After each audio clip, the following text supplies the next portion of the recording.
record, thank you. All right, 10I. 10I, Your Honor. And it's a composite exhibit that shows photographs of the actual device and then has some itemized text messages. There are several that appear to be text messages my client allegedly wrote, or whoever possessed the phone at that moment. However, there's also text messages to him, which our position is that it is considered hearsay.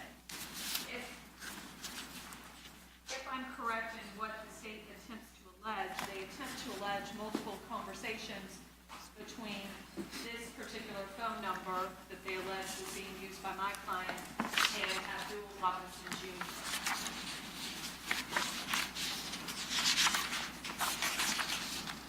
So conversations alleged to be between Mr. Whitaker and Abdul Jr. Yes, sir. And let me ask, because on the exhibit list, I don't have a 10I. I mean, I think I have the composite, but they're not labeled. Which one is this? Which phone number binder? 904-803-3671.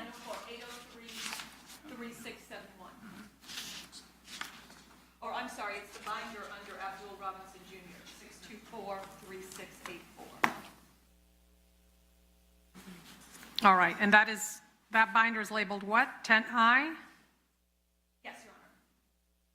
And I'm happy to provide this to the court.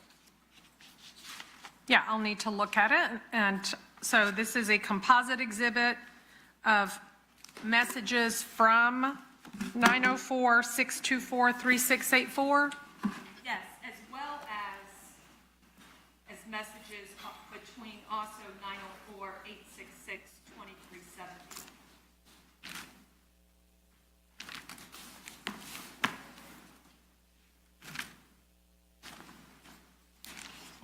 Just this message. All right, and the objection is hearsay? Yes, Your Honor. All right, I'll hear the state's response. Yes, ma'am. So it's kind of broken up into parts.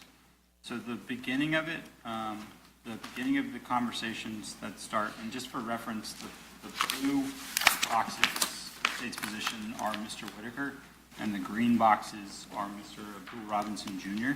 What boxes are you referring to? It starts on Yes. Do we have the same binders? Yes, ma'am. Okay. It should be, what I believe Ms. Schlax is objecting to is this portion that starts here. where it Okay. says Scotty, and then goes to the balance. Is that right, Ms. Schlax? Yes. So it's a series of conversations between the state's positions between Leroy Whitaker, who is blue, and Abdul Robinson Jr., who is green. The first several pages of it, we're only seeking to introduce the green portions, I believe Ms. Schlax's objection to the green portions is hearsay. We're not introducing all the way through page 23. So from page 1 to page 22, we're not seeking to introduce those as the truth of the matter asserted. We're just trying to show that there was a communication channel between the two of them. So it's more just the existence of the conversations between the two of them. So I don't think it's hearsay. I'm not seeking to introduce it as the truth of the matter, but if Ms. Schlax wants to redact out all of the green text going up to that point, and changes from that point, because on page 23 where it says syndication, the state has two arguments for that. The first is this is on the day of the homicide, it's in the middle of the commission of the homicide. The state's first argument for conversations from that point forward, going through to page 26, is that they're co-conspirator statements. The second argument is that they're not hearsay because they're assertions. He's telling them a single location. Assertion that it's a command, it's not a What? Sorry. Okay. Your Honor, if I may, in regards to the first 22 pages where they're saying the relevance is to show contact, I think they can do that without admitting the hearsay. So I would request that everything be redacted from Mr. Abdul Jr. because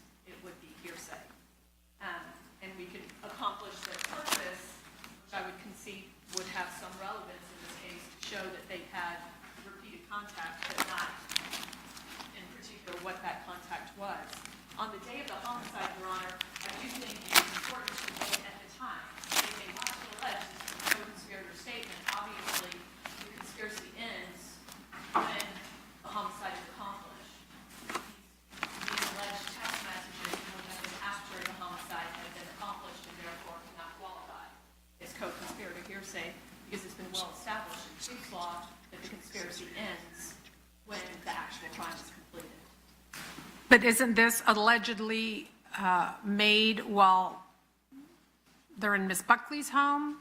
So the burglary, I think that would be the allegation, is that the timing would coincide after the homicide has been completed, after allegedly people have bailed out of the car, and maybe are in the Buckley home.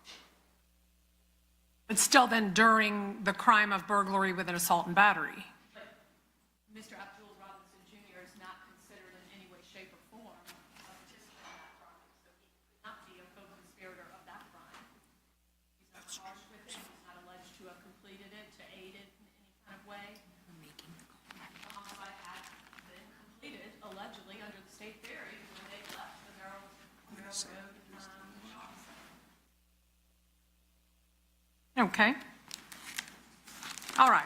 So it sounds like from pages 1 to, or not 1, wherever the text messages start on this extraction report, through 22, the objection to hearsay will be sustained. So the messages themselves, or the content of the messages, then should be excised or deleted or extracted, as you had agreed, because the content of the message is an out-of-court statement and would not be admissible under hearsay. The frequency of the communications and the fact that there were communications between them will be admissible. So if you can make those alterations. And then on page 23, is that the sole email or text, or is it go beyond that? It goes beyond that, Your Honor. It goes, the state's position, it goes until, I think on page 26, where Abdul Robinson Jr. sends a phone number.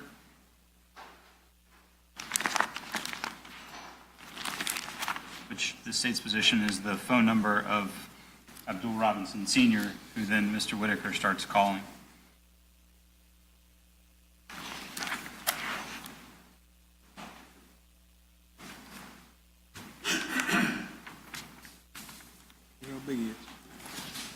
And on page 27, there seem to be attachments. I can't really see what they are because they're in minute form, but I'm sorry? on page 27, there's a series of 2 text messages that seem to have a photographic attachment. I think that that is after, that would be at 8 p.m. that night. I don't think that that would probably be almost in line with the court's original ruling as to things that were outside of the actual commission of the homicide. Okay. So are those just to show continued communication, not necessarily the substance of the communication? Yes, ma'am. All right, so my ruling will be the same then as to those. On page 23, 24, and 25, and 26, I'm going to overrule the objection, and those will be admissible. So with these objections noted, if you will adjust states 10I. Yes, ma'am.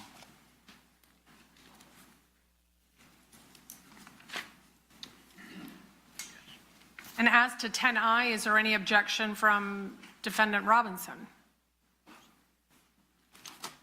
Any objection to 10I?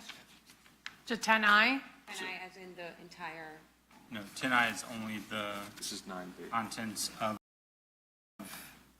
Abdul Robinson Jr.'s 624-3684 phone. Your Honor, we'll echo the same hearsay objections as Whitaker. Okay, and my ruling will be similar.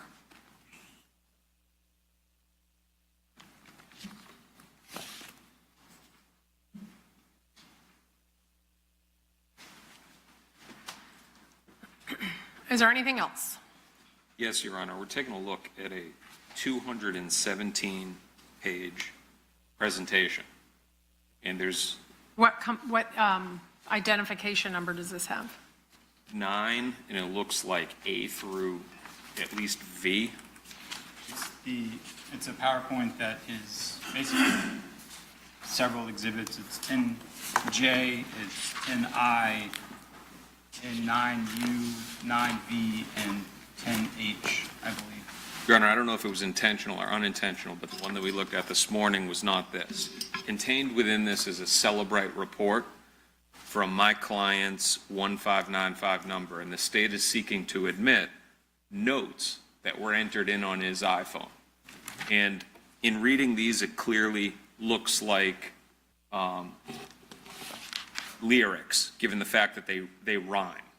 Bang and gang, clip and flip. And I can show this to Your Honor on the monitor, but there's a series of notes. Now, importantly, none of this is descriptive of the case here. There are no dates indicating when they were written down. We have no idea. A note on an iPhone, you both create the note and then you edit it. We have no idea when this is from. It's clearly unfairly prejudicial. It would be like Arnold Schwarzenegger getting prosecuted for murder and the state wants to bring in the movie Terminator. This is his artistic expression. There's no question that he raps. These are lyrics that he's using, but the state is trying to use it as evidence of this case because he's talking about death. So the objection is Relevance. 403 objection? Oh, no, it's a relevance objection? And unfairly prejudicial. Okay, I'm going to need to look at whatever it is. And is this an item that you all are intending to move into evidence? Is this a demonstrative aid? What is this? And what exhibit number is it? Your Honor, also lack of foundation because they can't establish that he is the one that actually wrote them. All right, this is states N 9U composite. Page 175 through 177. The numbers aren't going to match up with the notebooks. Those are just the slide numbers. Yeah, this doesn't look to be that long. All right. Your Honor, can I publish? Well, I want to look at the actual item that's going to be introduced into evidence. So if that is not the same as this, They're nearly identical. The content is identical. turn around so the court reporter can hear what you're saying. Sorry, the content of what is on the PowerPoint is identical to what's contained within the notebook. Okay. It's just, these are printed.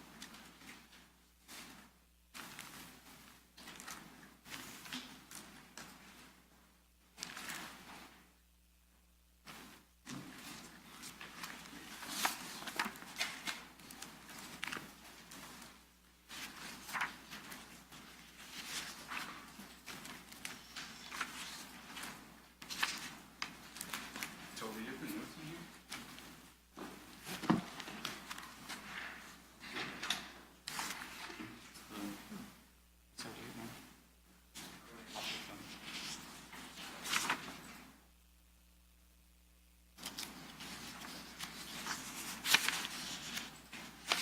Your Honor, it appears it's not in the binder, but I at least, if the No, court... it's here. I just did it.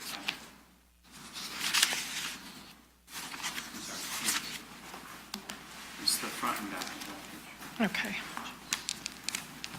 Easier on the screen. So I'm clear. This is a Celebrate report, which is an extraction report from an Apple iCloud backup Yes, Your Honor. associated with 1535, or which number? 1595, and Your Honor should see, what I'm looking at is up on the screen right now. It says Notes 7, Okay. and it's those 7 notes. We have no dates, no indication who wrote it. Unfairly prejudicial. But it should, just to clarify, it should only be 7 notes. I see it. Let me read it.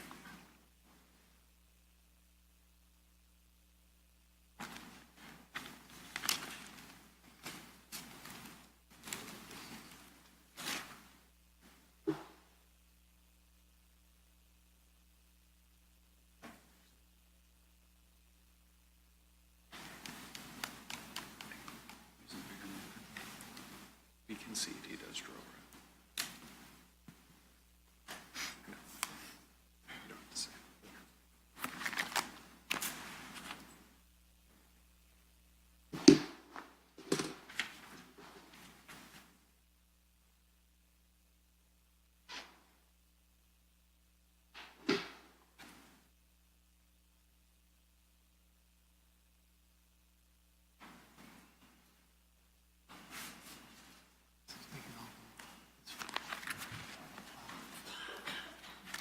All right.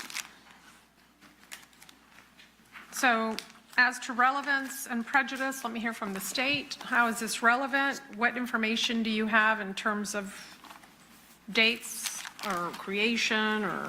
Judge, we don't have information regarding the dates as to when these were created.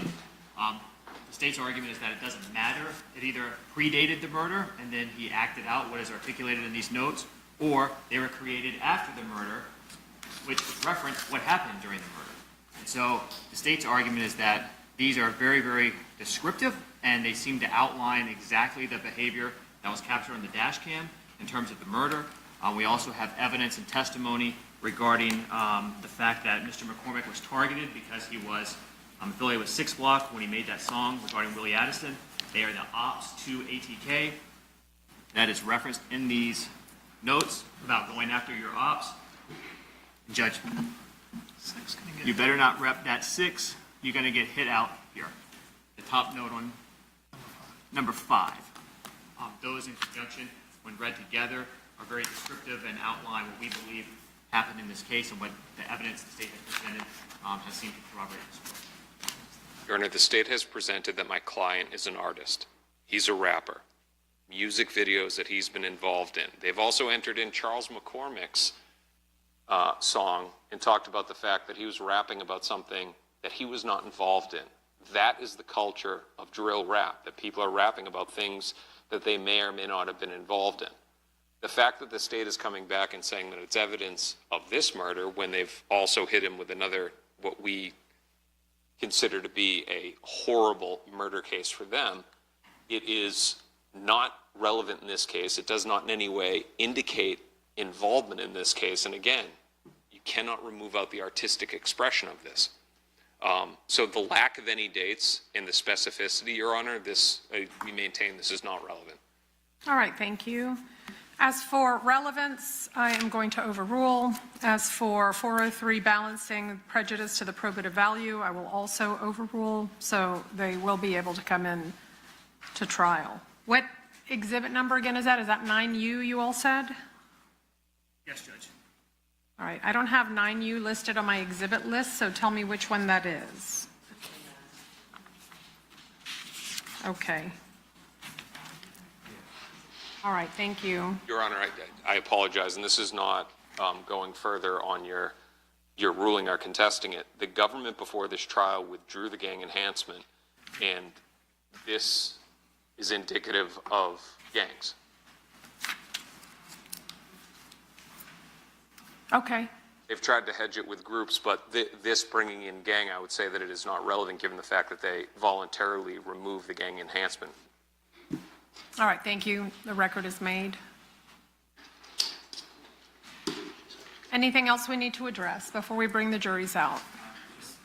We need a moment to redact that. Oh, okay. Let me know when the redactions are done, and we'll continue. So just to be clear, the other one was 10E? No.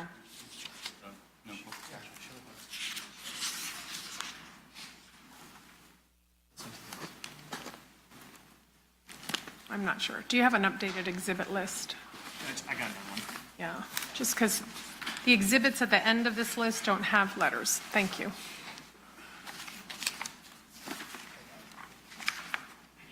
Ah, okay.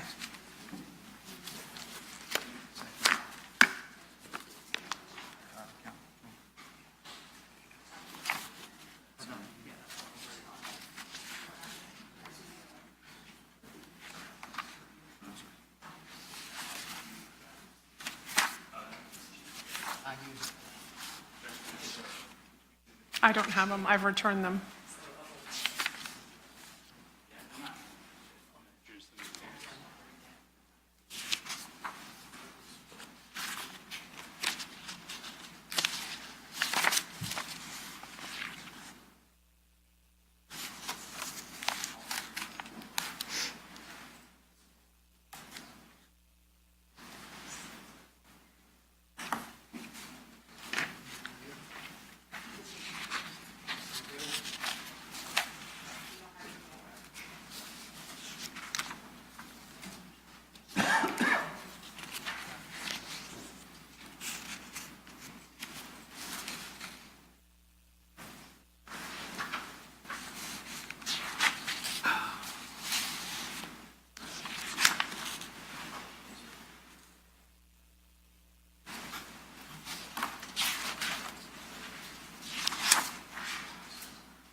this motion?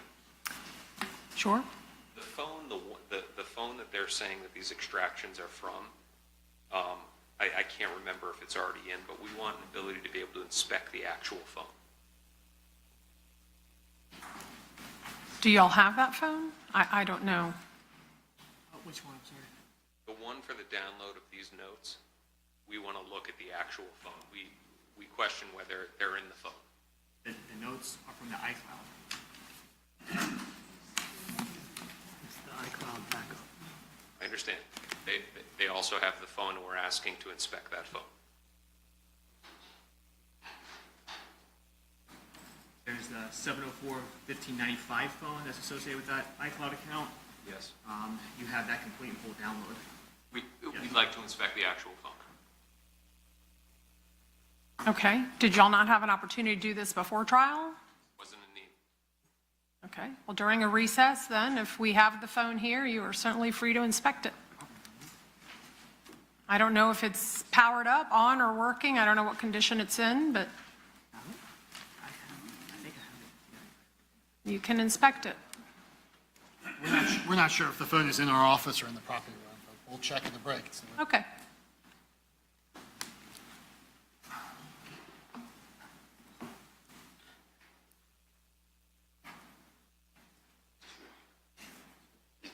Yeah.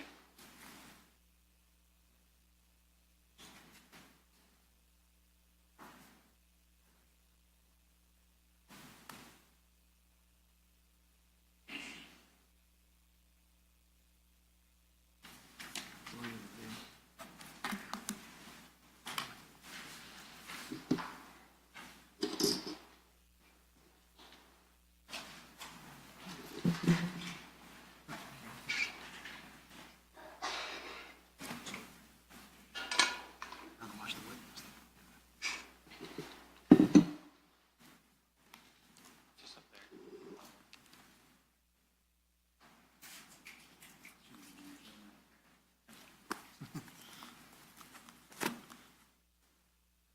All right, are y'all ready? All right, let's bring the juries out, please.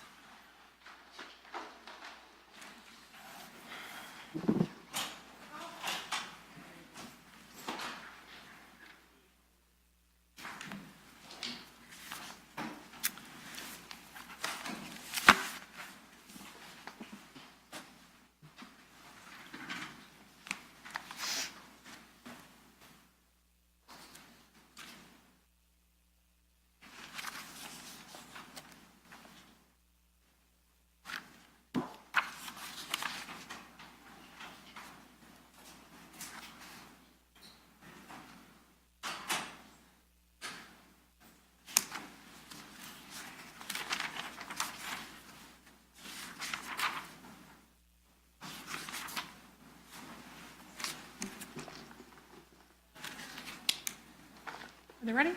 Okay, let's bring them out. Your Honor, jury now in the courtroom.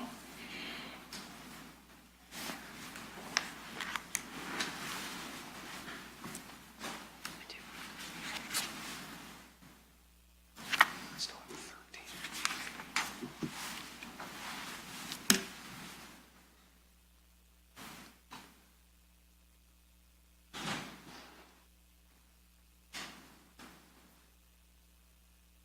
All right, thank you, ladies and gentlemen. You may take your seats. We have one in the restroom. All right. While we wait for Mr. Robinson's jury to come out, then, I hope and trust that you all were able to get some lunch. Just want to ask and be sure that none of you were approached by anyone to talk about this case or to provide you any information about the people or places involved in this case. If so, please raise your hand. Okay, no hands raised. And lastly, did anyone read, watch, or listen to any news on your phones or electronic devices inadvertently, of course, that might have been printed or aired over the lunch hour? Anyone? If so, please raise your hand. And I see no hands raised. Okay, thank you. Just be sure the notepads you're collecting are yours if you're taking notes during this trial while we await for jury number 2 to come out.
All right, thank you, ladies and gentlemen. You may take your seats.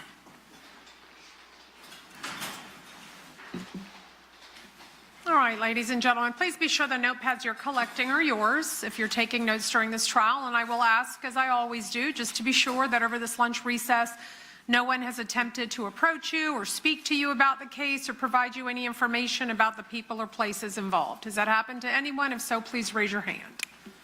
Okay, I see no hands raised.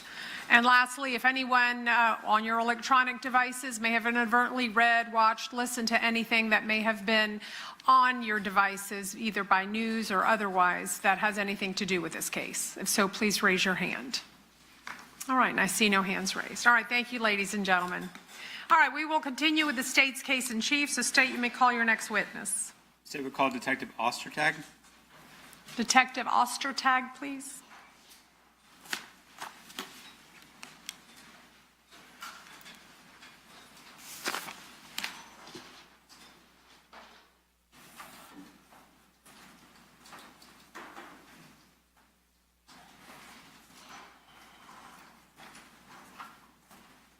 All right, sir, if you'll please come forward and be sworn.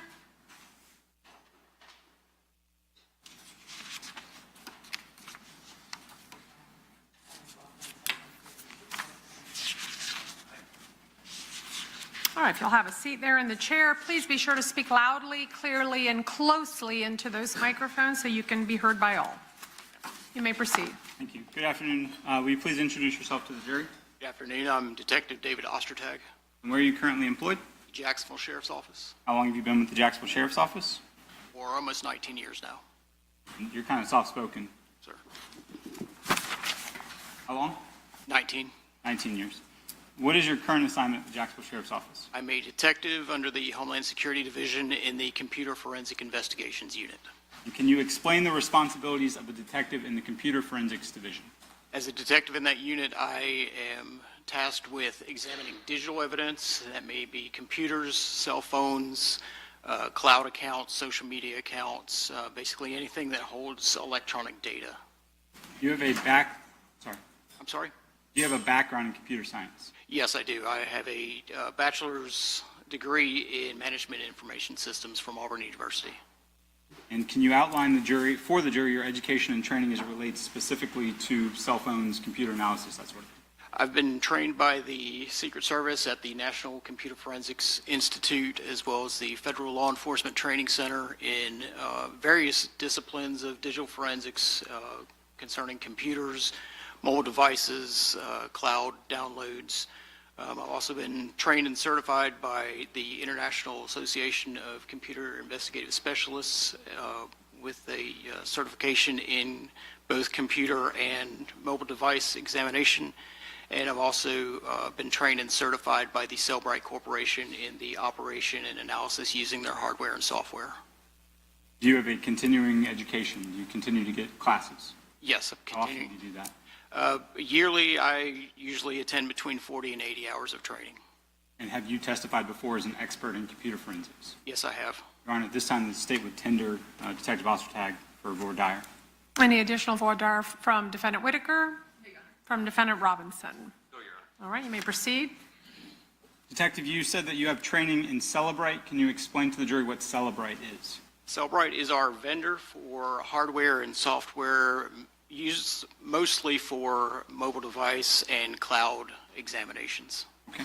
And you testified about performing cell phone extractions. Can you explain to the jury what a cell phone extraction is? Cell phone extraction is the process of basically getting the data off of the cell phone. So the cell phone is connected to a forensic extraction device, which is in turn connected to a forensic computer. The forensic extraction device communicates with the phone in a manner in which it takes the data off of the phone and places it on the forensic computer. How is that different than performing an evaluation of an iCloud account? An iCloud account, the data is actually coming from Apple's servers directly.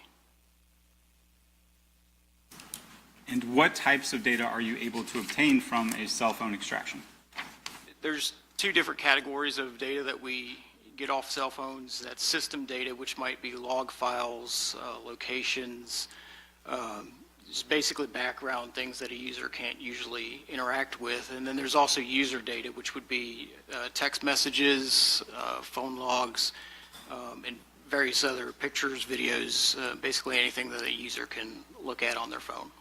I want to draw your attention to the immediate case, in this case where you asked to forensically examine multiple phones and iCloud accounts. Yes, I was. Specifically, were you asked to review an iPhone bearing a phone number of 904-866-2370, Yes, I was. a phone bearing 904-624-3684, Yes, I was. an iPhone bearing 478-491-2831, Yes, that's correct. an iPhone bearing number 904-704-1595, Yes, that's correct. and then 2 different iCloud accounts. Correct. In addition to completing the extractions, were you asked to review a selection of evidence from the devices and the iCloud accounts mentioned to testify here today? Yes, I was. We're going to start with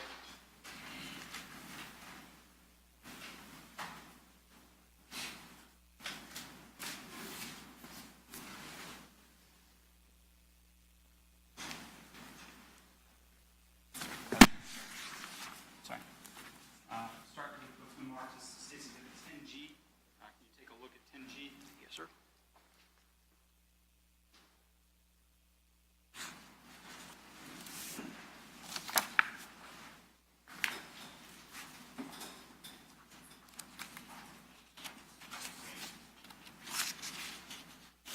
These items contained within this notebook that were performed by the extraction for the 904-866-2370.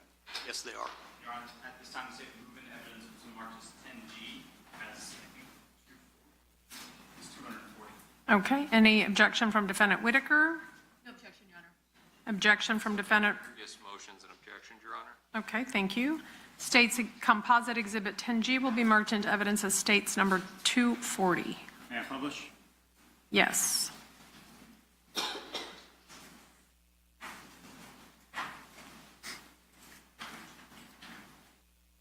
Detective, when you receive an item, is this what it looks like when you first get it? Yes, it is. Okay, so it's like in an evidence bag? Correct. And then what do you do when you receive the evidence bag? So when I receive the evidence, it's photographed like you see here. It's documented to make sure that the evidence matches what's on either the search warrant or the written consent, depending on how, what legal authority we have to search the device. It's inspected for any damage which may or may not hinder the investigation or the extraction from the device. Okay. And what is it, the process that you do to perform the extraction, the initial extraction? So the initial extraction, like I said, the phone is, if it's not in a working state, it's placed in a working state, which it may require some sort of repair. In this case, it wasn't the case, but the phone is connected to the forensic extraction device, which is in turn connected to the forensic computer. The 3 items communicate with each other, and the data is copied from the phone over to the computer. States 10G, 240, but on slide number 4, what do we see here? That is the front and back of the cell phone, including the case that's attached to it. And on slide 5? That is the SIM tray, which has the IMEI number, which is like a serial number for a phone, as well as the SIM card that was attached to the phone. Okay. And you said this is like the IMEI, the serial number for the phone? Correct. That's a mobile device identifier, which acts as a serial number for the phone.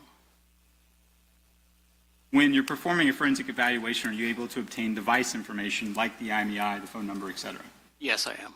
Okay, so we can see here in the area that I'm circling, the IMEI consistent with the tray that you just showed us.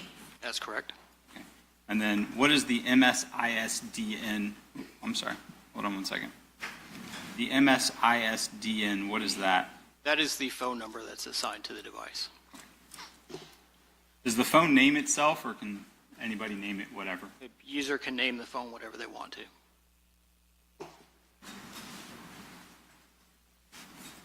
And then we can also obtain the Apple ID, like an iCloud account, That's correct. and the device name. In addition to the device sheet we see here, can you also obtain potentially a list of user accounts that are logged in for various, logins, like you log into your bank account or Facebook or something like that? Yes, that's correct. So moving to slide 8, is this what we see here? Yes, it is. All right, so for the 866 number, user accounts for Gmail, Queso Management 2X, Correct. and then Abdul Robinson 71, and we see that a couple of times. That's correct. Slide, I think 8 now, slide 9, more user accounts. More user accounts. Slide 10, More user accounts there. and slide 11. More user accounts on that page. Okay. And for the Instagram account, we have Hop CEO, Correct. whatever it is.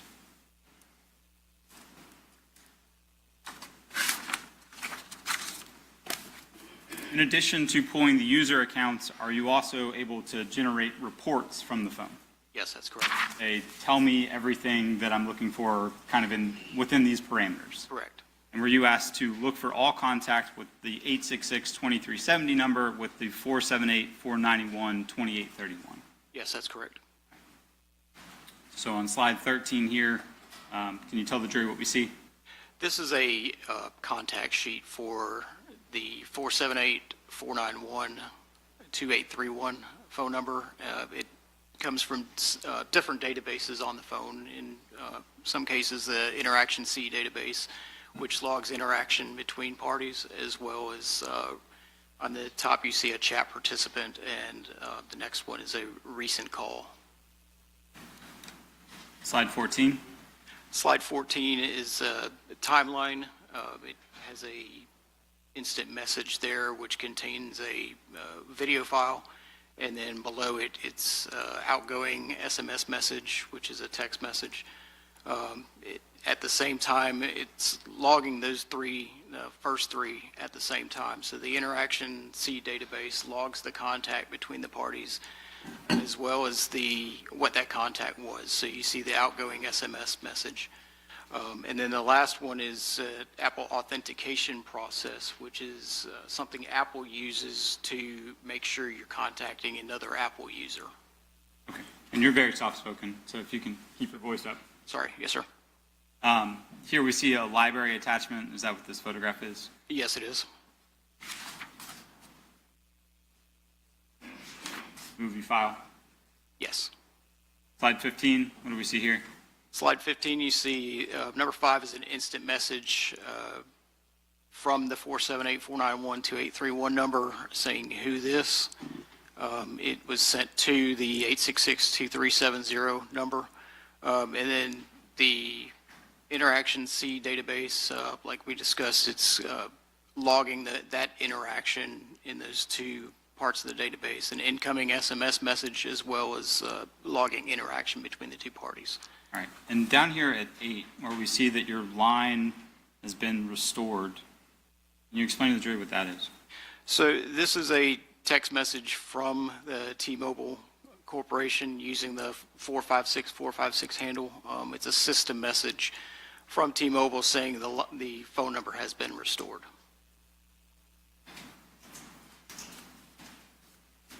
You were asked to look for all contact 904-624-3684. Correct. Same kind of idea, the same contact sheet. Correct. All right. And where it says crazy there, can you explain what that is?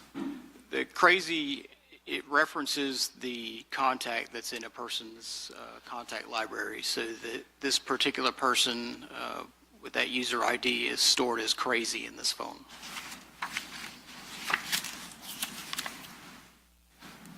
And slide 18, same idea there. Correct.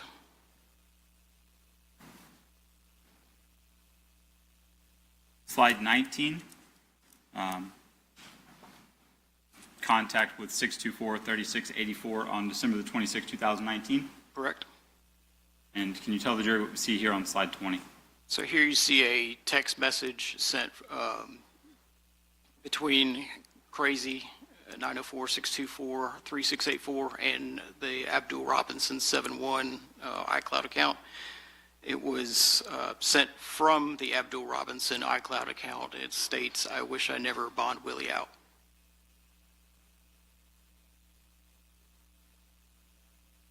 Actually, I want to go back just very quickly. The jury's heard a little bit about UTC, but just to keep that in mind, can you explain UTC one more time for the jury?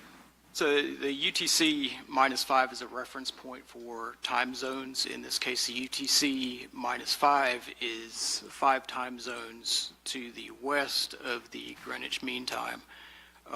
So to convert a UTC timestamp, you would subtract 5 hours. In this case, it says UTC -5, so those timestamps have already been converted. Okay, so if it says UTC -5, it's already Eastern Standard Time. That's correct. If it says UTC +0, the jury needs to subtract 5 hours. That's correct. And it's a little bit different for iCloud returns.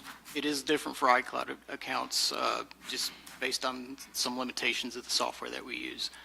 And we'll get to that when we get to the iCloud accounts. Sir, So here, that's 12:26 at 1:55 a.m. Eastern Standard Time. that's correct. Right. Again, contact between 866-2370 and the 624-3684 on January the 15th of 2020. Correct? Slide 22, can you explain, well, first, where it says you, what is you? U is the text of the actual message that was sent. Okay, so like if I were to text you, that's the body of my message, you. That's correct. Okay. And then the attachment, what is the attachment? The attachment is a cl.loc.vcf. So the VCF is just the container in which in this case, it's a location. VCF is a container in which that location is sent. The cl.loc is a location that was sent via text message to this person. And contained within that VCF file or the loc file, is there latitude and longitude coordinates? Yes, there is. So it's like if I'm sharing my location with somebody, That is correct. or sending them to a location, like a pin drop or something. Correct, any location. Okay. So on January the 15th, 2020, at 11:39, the 624-3684 crazy number texts the Abdul Robinson number, says you, and then has the location file. That's correct. All right. And then below that, the next one, the Abdul Robinson number is texting back to the crazy number saying, "I'm about to leave them." Correct. And that's at 12:19 p.m.? That was actually, the timestamp you want to look at is still 12:19, but this is when the actual message was sent and then it was actually delivered. There's a little bit of lag time there just based on the amount of time it takes to move through Apple servers. Okay. So it gets sent at 12:19:34 and then delivered about a second later? That's correct. All right. Based on the latitude and longitude that's contained within that lock file, are you able to extract that information? Yes, I am. And can you plug it into Google Maps? Yes, correct. All right. So showing you on states 23, is that what you've done here? Yes, it is. All right. So this is the latitude and longitude from that you message that we saw. Yes, And it corresponds to this address? correct. And same thing? Correct. That's a street view of the same residence.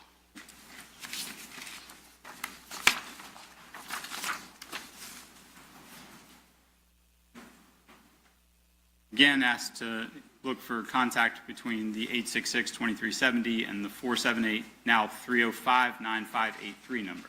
Yes, correct. And so is that what we see here? Yes, And this is the same contact sheet that we've seen Correct. before? And same thing? same thing.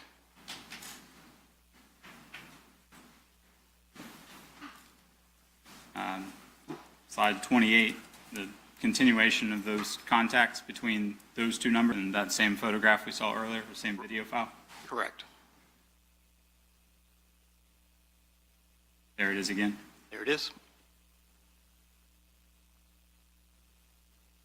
All right, and then 30, continuation of that. Correct? 31, Yes, correct? 32, Correct. just more contacts between the two of them. More contacts and more log entries for the interaction database. And 33. More messages.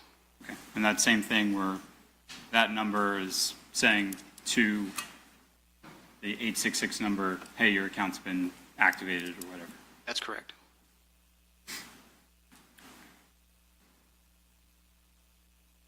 All right, were you also asked to look for the 904-866-2370 to 904-704-1595? Yes, that's correct. And what do we see here? Here you see the contact sheet for that phone number. The name it's saved under is Ksoo'S. Okay, so that's what the user of the phone has saved that number for. Yes, that's correct. All right, and then here we have a login for the username Ksoo23x Yes, that's correct. with that email account, so8198442@yahoo.com. Yes, And then here, associated with the Instagram account, it says for booking features, contact at Hop CEO Manager. yes, correct. And that's that Instagram account we saw earlier that's signed into this phone. Yes, it is.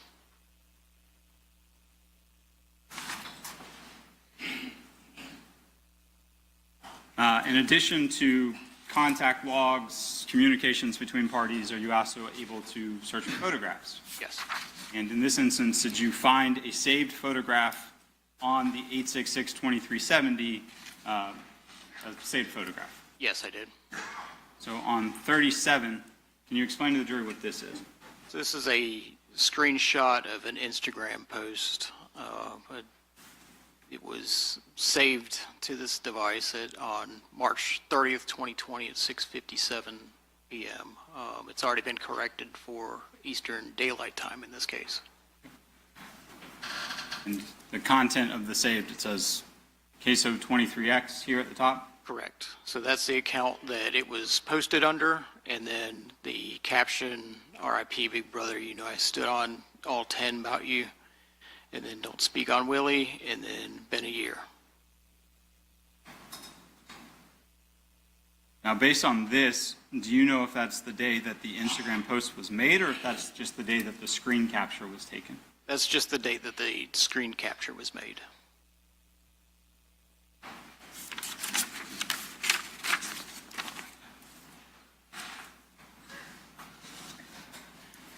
I'm next going to show you what has been marked as it's Exhibit NI. Take a look at this item and tell me if you recognize this.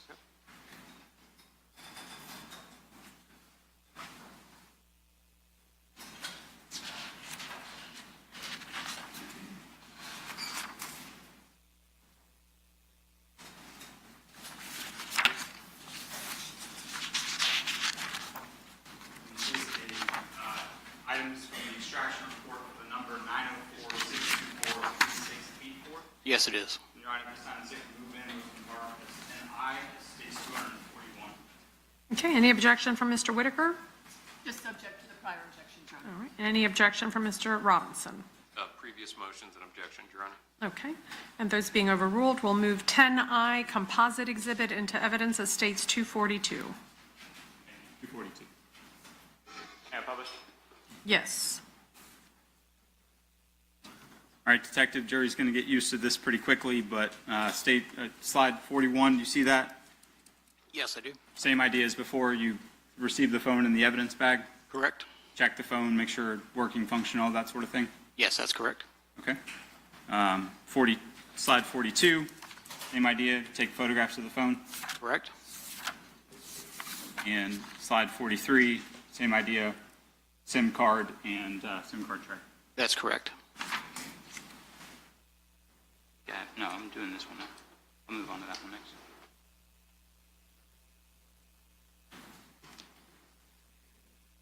And just for reference, I have numbered these wrong. We're on 242, but I'm showing 241 on the screen, but it's 10I.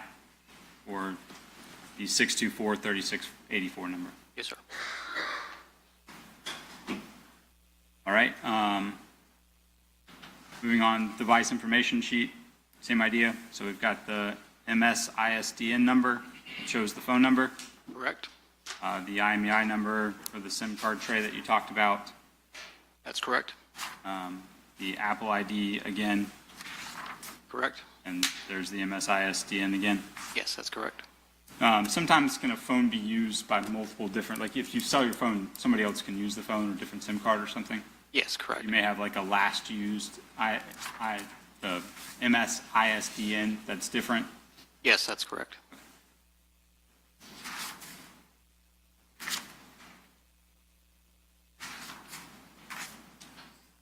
All right, same idea. You were asked to look at user accounts.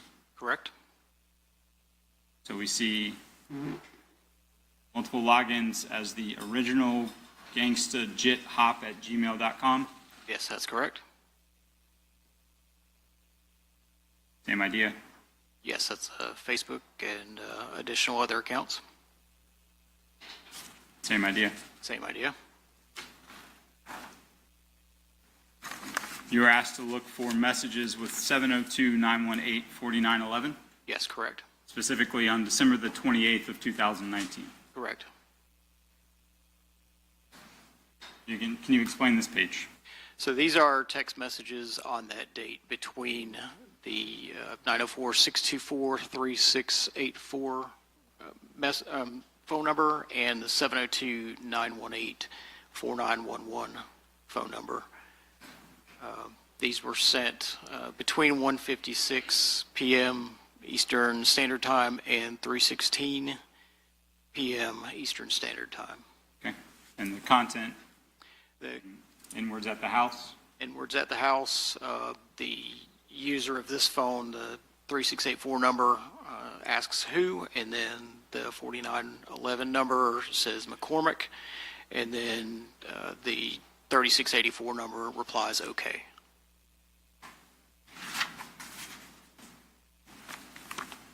Asked for the timeline of between the same two numbers that we just saw, but now for January the 15th, 2020. Correct? You explained states on slide 52.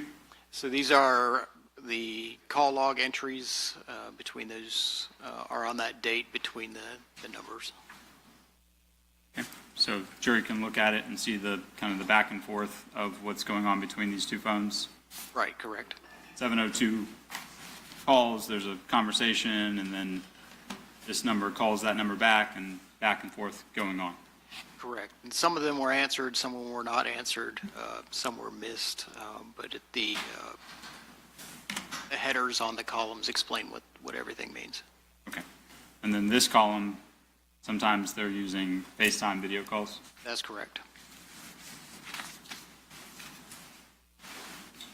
On slide 53, That's additional parts of the call log there between the two parties with various lengths of time, various answered or unanswered, and it's continuing on this page between 5:26 a.m. and 10:37 p.m.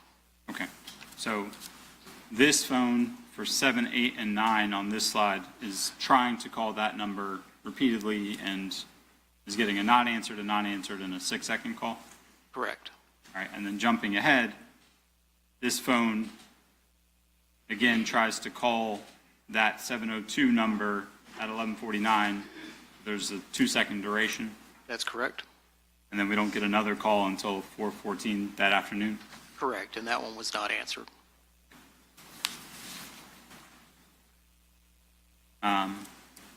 Slide 54 asked for calls between this number, the 624-3684, and 904-803-3671. That's correct. What do we see here on 55? This is a text message between those two numbers, the 803-3671 and the 624-3684 number. In this case, this phone receives a message with the body Scotty, and it was sent at 8:41 and 49 seconds p.m. Eastern Standard Time on November 15th, and it was read approximately 6 minutes later at 8:47:42 p.m. Okay, so this number, 803-3671, sends to the phone that we're talking about the name Scotty. Correct. Between this message and later on, did you find a series of communications between those two phones? Yes, I did. Okay, so the blue is that device calling this phone or texting this phone, and then the green is this phone responding? That's correct. All right. On slide 57, can you explain to the jury what this is?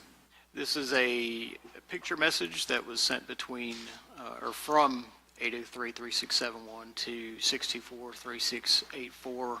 Appears to be a selfie photograph. It was sent at 11:49 and 8 seconds a.m. on January 13th, 2020, and it was read shortly thereafter at 11:50 a.m. So this number, the 803 number, 803-3671, sends this selfie photograph. That's correct. All right, slide 58.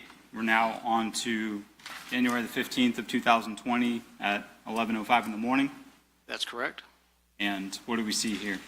It is a message between the two parties again, and it says send location. And what do we see here a couple minutes later? There you see another one of those cl.loc files, which contains a location within the file. So the 803 number is now sending the location to that green number. That's correct.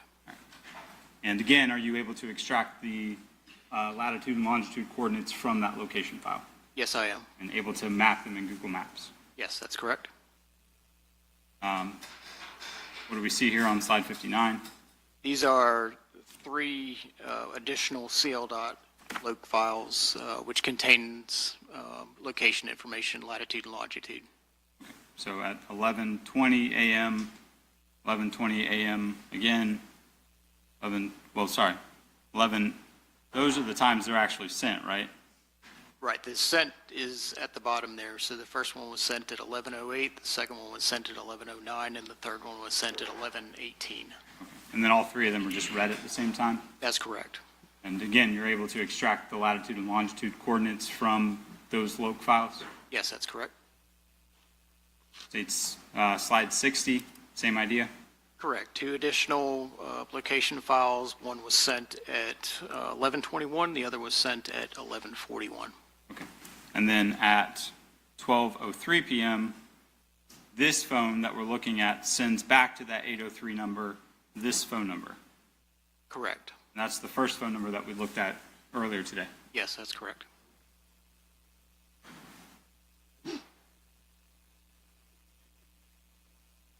So slide 62, these library VCFs, do those correspond to those locations that we just talked about? Yes, they do. So first one here takes you back to this address at 1033 Townsend Boulevard. That's correct. Second one here on slide 65 takes us again to 1033 Townsend Boulevard. Correct. Third one here, again back to that address. That's correct. And the fourth one here, again back to that address. Correct.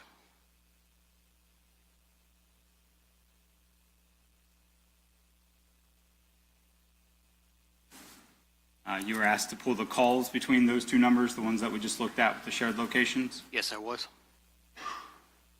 So here on slide 72, These are multiple calls between the two parties. In this case, all of them are in outgoing direction, so these are calls to the 803-3671 number, all between 5:44:01 a.m. and 6:44:06 a.m. Some of them were answered, but it appears most of them were not. here on slide 73. So it's, again, more calls between the two numbers using the FaceTime application. In this case, we see calls from and to, both incoming and outgoing. Some of them were missed, some of them were answered, but they all occurred between 6:59 and 53 seconds a.m. and 8:07:07 a.m. Eastern Time. 74. 74 is more of the same. The call logs in this case, 8:34 and 56 seconds a.m. to 10:24 and 53 seconds a.m. Eastern Time. Again, some of them incoming, some of them outgoing in various states that have answered and missed. Slide 75. 75 is more the same, more portions of the call log in this case between 10:25, 16 seconds a.m. and 11:03 and 44 seconds a.m. Again, more outgoing and incoming in various states of being missed and answered. 76. 76, more the same. In this case, these were between 11:04 and 51 seconds a.m. and 11:24, 40 seconds a.m. All between the two numbers as previously stated, all incoming and outgoing, and in this case, all of these were answered. 77. It's more the same, contacts between the two parties. In this case, one incoming and the rest are outgoing. They all occur between 11:27 and 19 seconds a.m. and 11:50 and 59 seconds a.m. Some of them were answered and some were not. 78. It's more the same, contact between the two parties, both incoming and outgoing. One incoming, the rest were outgoing. And these all occur between 11:52 and 16 seconds a.m. and 12:20, 47 seconds p.m. Eastern Time. And it looks like all those were answered.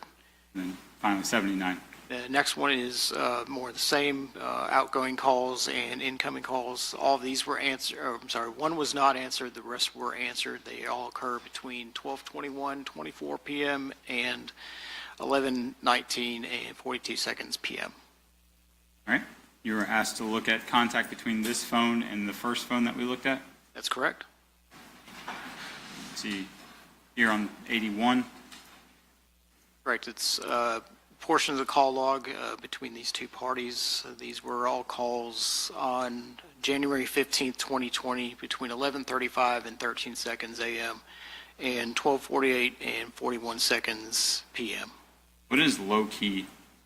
Low key is the name that this person saved that number in their address book under in the contacts. 82. More calls. More calls between 12:49 and 5 seconds p.m. and 4:14:33 p.m. And this was Eastern Time. 83. More calls. More calls between 4:16:04 p.m. and 5:26 and 55 p.m. And 84 more calls. More calls between 5:28:01 p.m. and 9:36:57 p.m. Okay. Same idea. You were asked to look for messages on January the 15th from between this phone and that first phone that we looked at. That's correct. And here we see the same thing we saw earlier, Yes, correct. just in the inverse. In the inverse.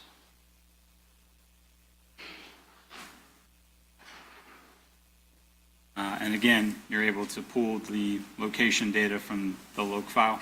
That's correct. And is that the address again? Yes, it is. Going to slide 90, on occasion, are you able to obtain what are called like native location from the phone? Yes. Okay. And where does that come from? That the native locations are coming from the actual GPS sensor on a cellular phone. So the phone is recording location events for where it thinks that it is? Yes, that's correct. All right. Nowadays, is that pretty prevalent information that you can get from phones? Yes, it is. In 2020, were you often seeing location data from phones? We were still seeing location data, but not to the extent that we see 5 years later. So not all phones had on location services in 2020. Correct. 91, so is this what we're talking about? Yes, that's correct. Okay, so at 4:40 in the morning on the 15th, this is where approximately the phone thinks that it is. That's correct. All right. Nowadays, are you getting what's called a confidence interval? Yes. Okay. In 2020, were you getting confidence intervals? Not in this case, no, sir. So this is, you can't say how confident the phone is that it thinks that it's here, That's correct. but that's where the phone records that it thinks that it is. Correct. All right, Mr. Atkinson, I apologize for the interruption of the testimony. I've gotten a bathroom break request from one of the jurors, so I'm going to have both juries step inside to your respective courtrooms, and we'll take a brief recess for another short bio break. Thank you very much.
defendants present with their attorneys and counsel for the state. Are all sides ready to proceed? All right. Yes? Yes, sir. Okay, let's bring out the jurors, please.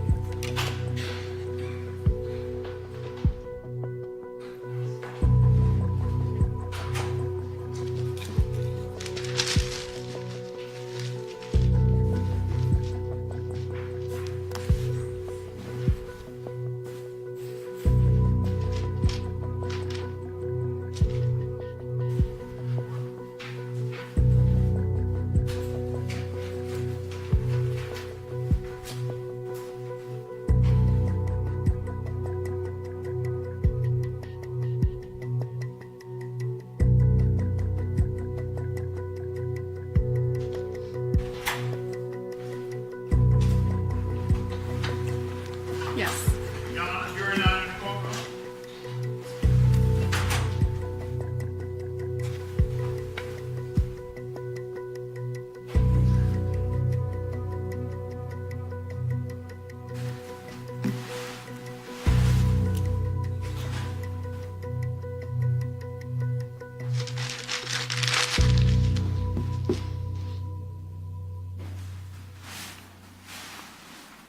All right, thank you, ladies and gentlemen. You may take your seats. We have someone in the restroom? Oh, okay.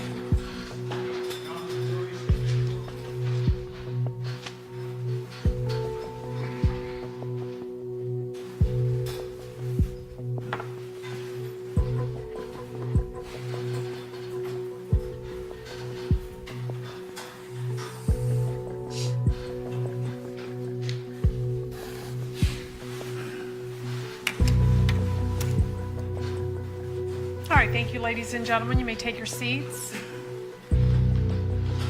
All right, State, you may continue with your questioning. Detective, where we left off, we were talking about the device locations from the 624-3684. That's correct. We talked about the first one. Second one here, you see that on your screen? That's correct. Yes, I can. So at 6:17:45 in the morning, the phone thinks that it is here, Correct. near Eastport Road. Correct. At 8:02 a.m., the phone thinks that it's here near Dalehurst Drive. That's correct. Here at 9:32 a.m., the phone thinks that it is here at this apartment complex off Atlantic Boulevard. That's correct.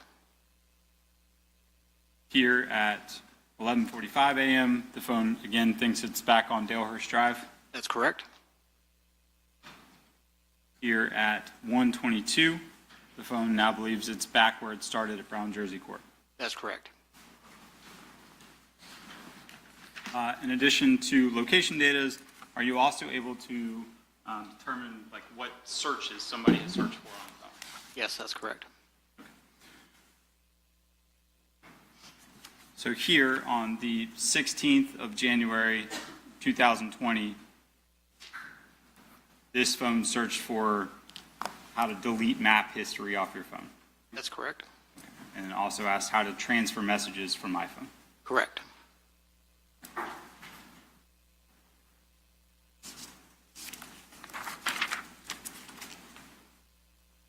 Now showing you marked as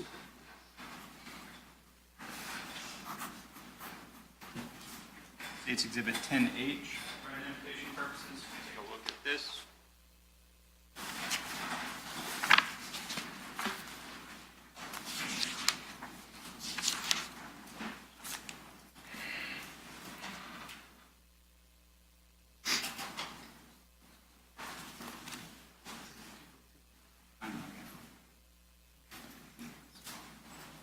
Is that the information came from the phone number 478-491-2831? Yes, it is.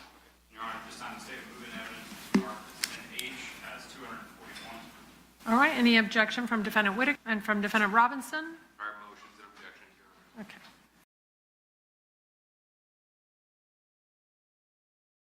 Phones, but we're on 241. Same idea, Yes, that's how it was received. and there's the phone. Front and back of the phone. There's the SIM card tray SIM card tray and the SIM card. and the device information. Yes, that's correct. And the Apple ID now is bigatk13@gmail.com. Correct. And we've got the MSISDN number, the phone number that we're talking about here. Yes, that's correct.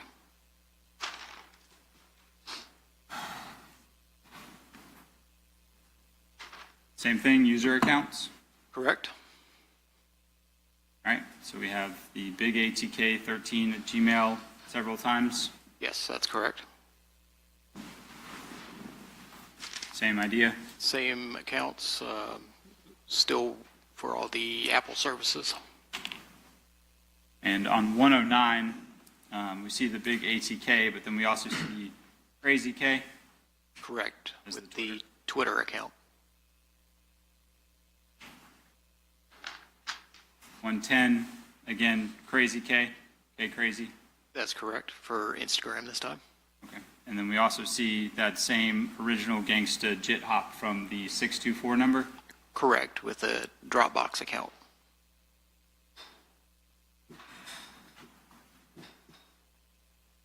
You were asked to look for a timeline between the two different 478 numbers.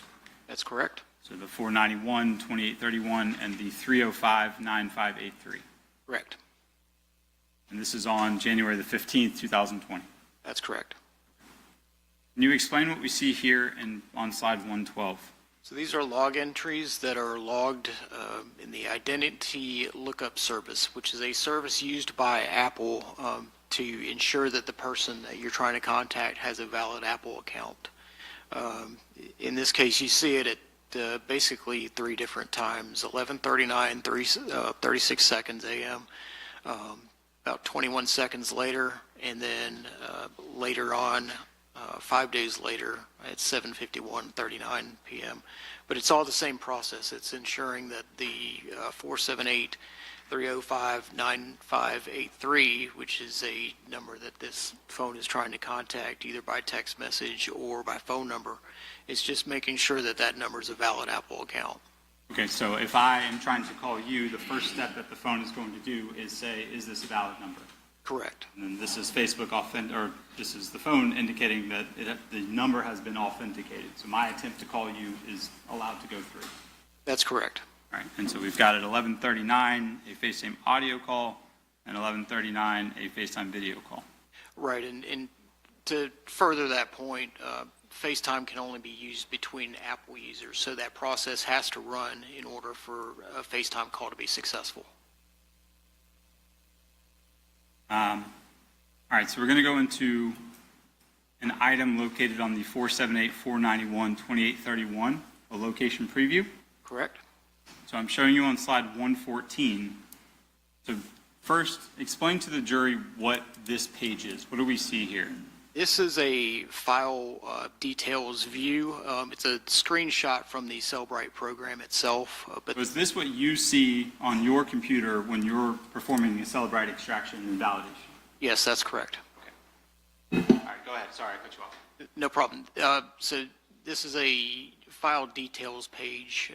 The name of the file in this case is that phone number, the 478-305-9583-preview an identifier number .jpg. So it's a JPEG photo. The created date, created, modified, and access time are all the same on this photo. It's at January 15th, 2020 at 12:07 a.m. p.m. Eastern time.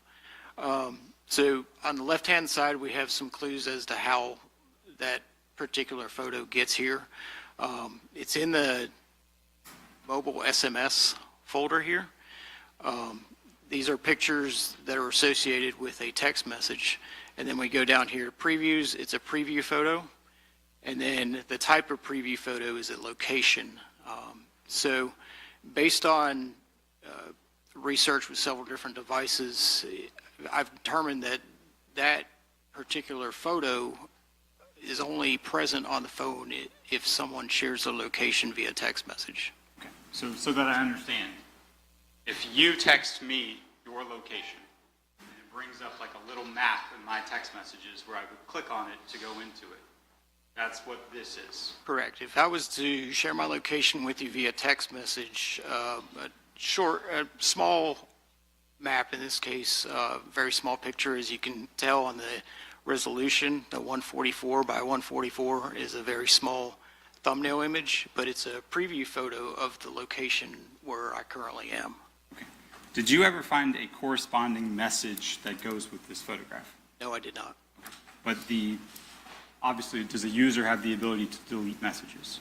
They do have the ability to delete message, correct? This is located in the preview. Can you explain what a cache file is?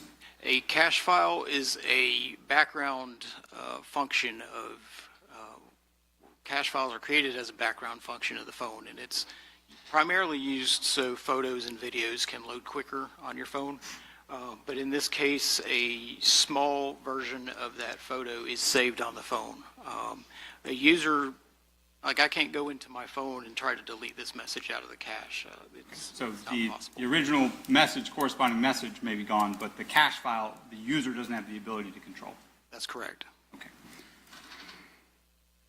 And this is at 1/15/2020 at 12:07 p.m. And this is from this number, from 478-305-9583 to the 478 number that we're looking at. Objection leading. If you'll re-ask your question. Oh, Which number sent the message? The phone number we're looking at here, the 478-305-9583, Sent the message to, sent the message to this device. all right, and here on 115, is this what you're talking about? That is the cache file itself. So this is the preview image that's on the phone where somebody shared location. That's correct. All right, and we see Lone Star Road. Correct. All right. Going forward, we talked earlier about searches, how somebody's able to, you're able to look at the websites. First, Core, are you familiar with Core? Yes, I am. What is Core? Core is the clerk of the court website, contains information about cases and both current and historical cases. Okay. You can have a login to access Core? You can have a login. There's also public access for it. When you run a report for like a website like this, is it going to show you exactly which page is visited as opposed to like the domain? Not necessarily in most cases for a search engine like Core, it's not possible to see what was actually searched. It just stays on the home page itself. Okay, so you can't tell what I'm looking at. You can just see that I looked there. That's correct. Oops, sorry. All right, so slide 117, web history, is that what we're talking about? That's correct. All right, so this phone is accessing Core on all these different occasions. Objection leading. sustained. What's happening on this slide? Those are separate visits to this core.duvalclerk.com website. Okay, and what do we see here? You see the core website being accessed via public access mode. Slide 118, what do we see?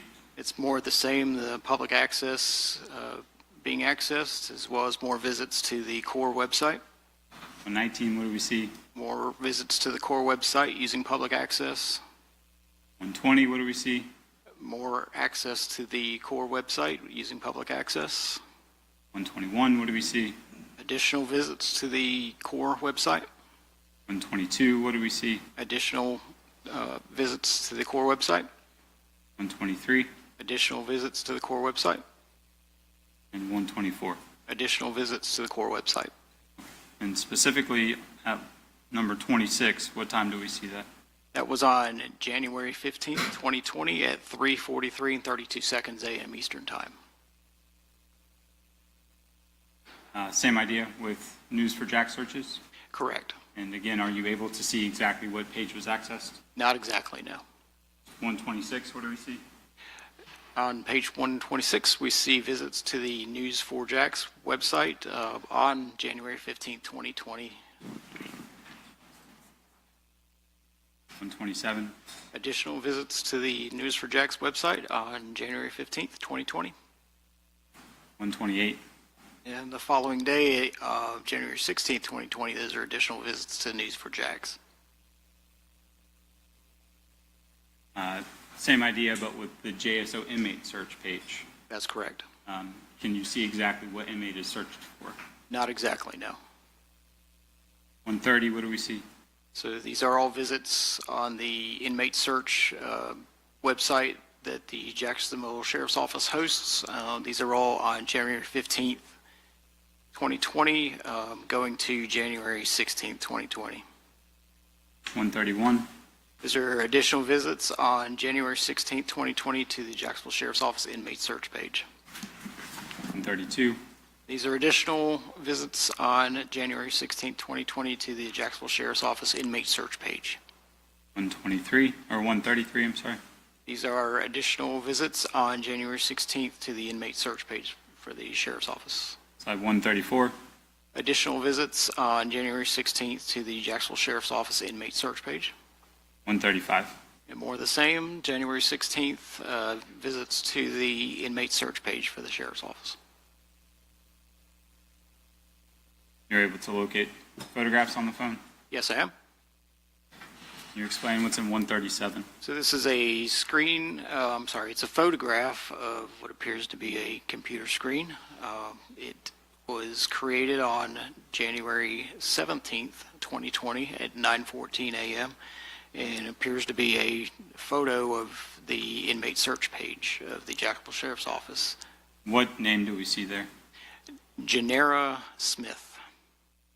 This is the first time I think the jury has seen metadata on a phone. Can you explain what this is?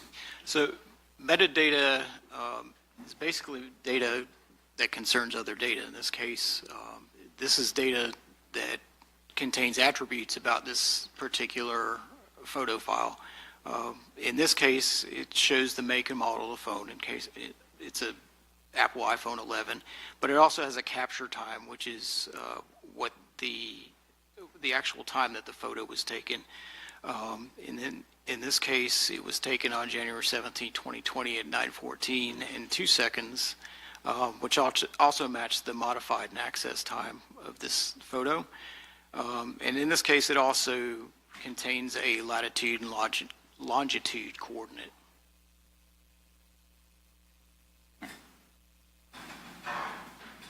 $138, what do we see? These are additional photographs that were found on the phone. These were taken on January 19th, 2020 at 11:59 a.m. These are selfie photographs. They also have metadata with this, as well as a latitude and longitude location coordinate. And can you explain to the jury what the significance of these being found in the DCIM file is? The DCIM files contain files that are on the phone itself. It was taken by the actual phone that is, in this case, being examined. And 139. These are one additional selfie photograph, also in the DCIM folder, which was taken from the phone itself. It does have metadata. It was taken on January 19th, 2020 at 12:35 p.m. It also has a latitude and longitude coordinate. All right. Detective, I'm showing you now what has been marked as State's Exhibit NJ for identification purposes. Take a moment to look at that.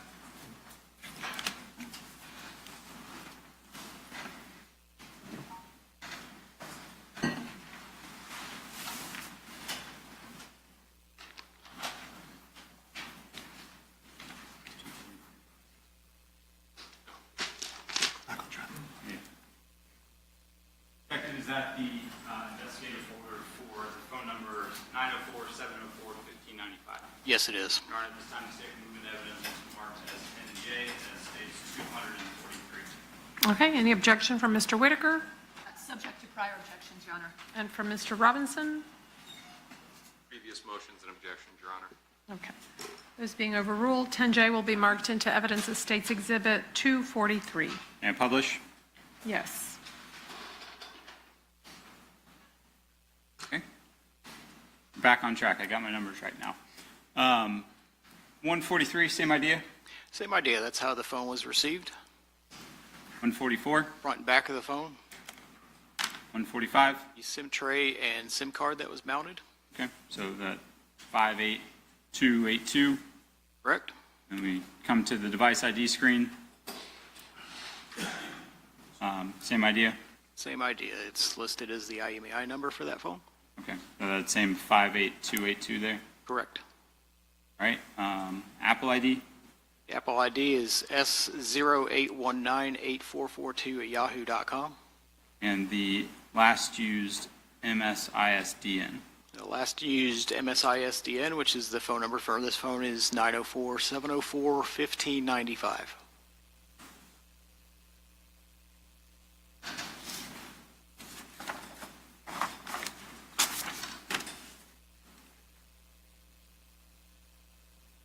User accounts, same idea? Correct? All right, so we see, These are all user accounts that were logged into the device. These are all Apple services for the S08198442@yahoo.com account. okay, 149, more of the same. Those are more of the same, appears to be all Apple services logged in under that S08@yahoo.com account. And 150, what do we see as the Twitter account name?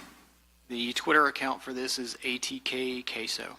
What do we see as the Snapchat account? The Snapchat account name is backstreet.queso. And what do we see as the Expedia account name? The Expedia account name is Hakeem Robinson. 151, Those are we see as additional, the account name. correct, additional account name, account information. The account name is Kimi. The screen time name, The screen time name is Ksoo'23. and the Dropbox name. And the Dropbox name is Ksoo'23.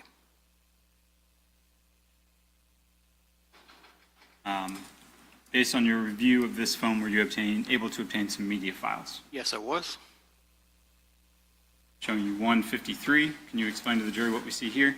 This is a selfie photograph. It was found in an SMS attachment, which means it was in a text message.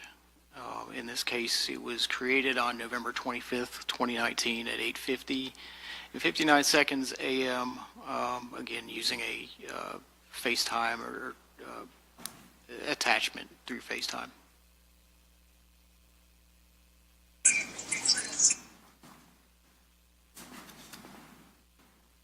$154, can you explain what's on slide 154? On slide 154, this is a video file that was found on the device. It contains latitude and longitude coordinates, which is mapped there on the bottom left near the Museum of Science and History.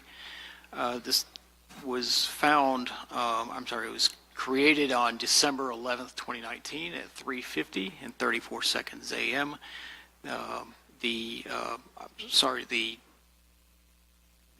file became visible on the device at 3:50 a.m. And then what we see in the metadata is the QuickTime content identifier, which identifies the Apple device as being the creator of the video file. It came from an Apple iPhone XS Max using that particular software version. And then there's also a creation date captured in the metadata of the file on December 11th, 2019 at 6:38 and 48. And this one is in UTC, so we have to go back 5 hours. So this one was actually created at 1:38 a.m. So this file that we see was messaged to this device, That's correct.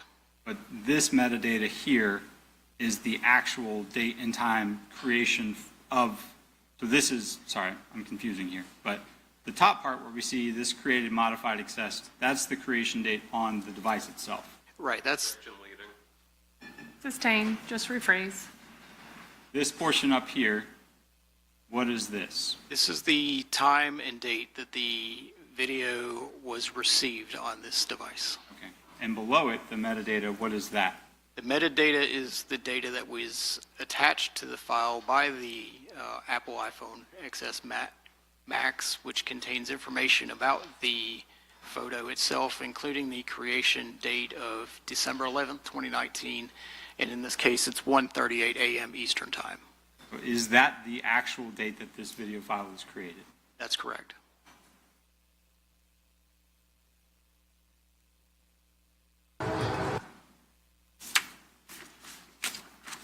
Going to 155, 156, you found a message there. Can you explain this?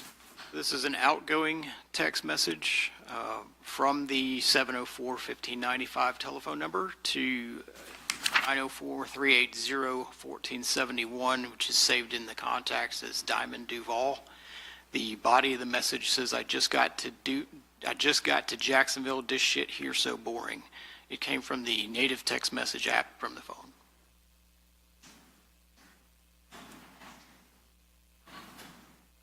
$157, we'll get to 158. What do we see on 158? So this phone, the 704-1595 phone number, texted 305-321-0896, which is saved in the contact as red DDDT, asking what's B-Thing number. It was sent on October 16th, 2019 at 9:54, 17 seconds. In this case, it's Eastern Daylight Time. It was delivered at the same time. And then the person replies with a phone number 702-918-4911, which we've already seen. That message was sent on October 16th, 2019 at 9:58 and 24 seconds p.m. Again, that's Eastern Daylight Time. Were you asked to look for all contact between this device and that 702-918-4911 number? Yes, I was. So here, 160, is this the timeline of that content? Correct. That's the timeline view of all the contact between those two numbers. Can you tell the jury when it begins and when the last message that you saw was? The contact began on October 19, 2019, 11:32:17 Eastern Daylight Time, and it ended on November 27, 2019, 11:09:27 p.m. Eastern Standard Time. Can you explain to the jury what power events are on the phone? Power events are logged by the phone. In this case, whether a phone is powered on, there's different states or different methods of powering on the device. Back in 2020, the logging system on Apple iPhones was not as robust as it is now, so all we see is power on events. You don't see any power off events. That's correct. We do not.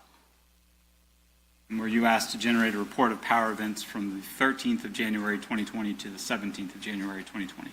That's correct.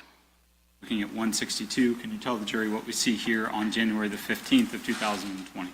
So these are all the power on events between January 13th, 2020 and January 17th, 2020.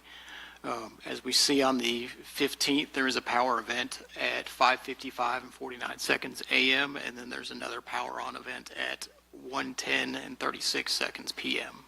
Is it fair to say that because of the existence of the power event at 1:10:36, at some point the phone had to have been powered off? Objection, speculation.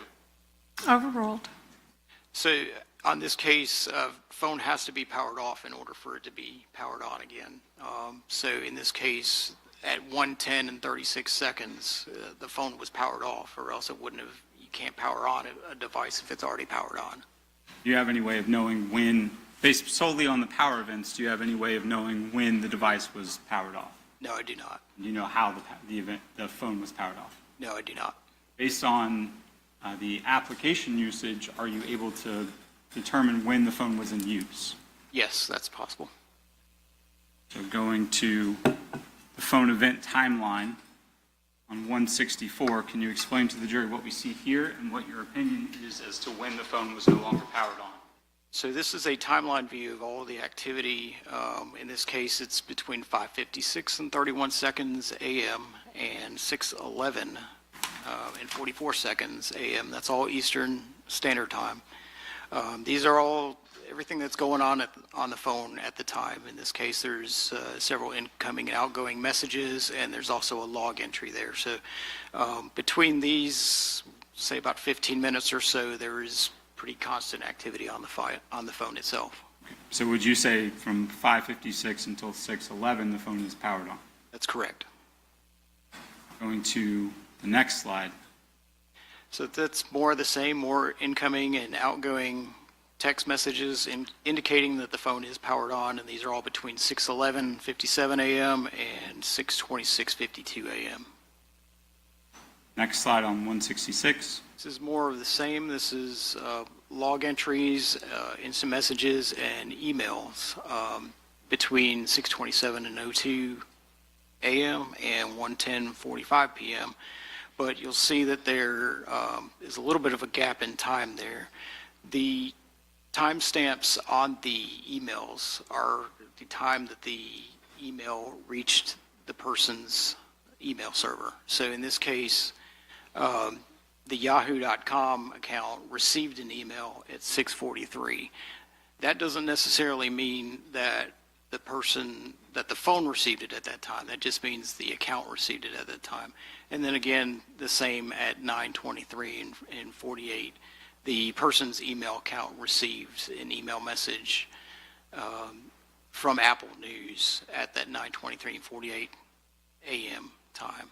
So you see the reliable indicators here being the instant messages at 6:27, and then the other reliable indicator at the log entry at 1:10:45, and there's basically no activity in between, aside from the person's account receiving that, but not the phone itself.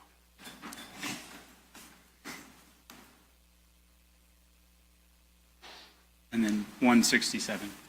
So 167 is more the same. Here we see the activity pick back up again. There's a log entry at 1:10, and then more incoming and outgoing text messages starting around 3:32 p.m. Up to 3:48 p.m. Is it your opinion that sometime between 6:27 a.m. and 1:10 p.m. there was no activity on the phone? Yes, it is. Is your opinion that at some point during that time period the phone was powered off? Objection, speculation. Overruled. Yes, it is my opinion that the phone was powered off between sometime between those two times.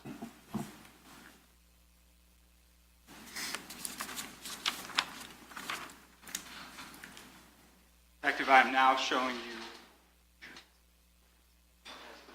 as Exhibit 9U. For identification purposes.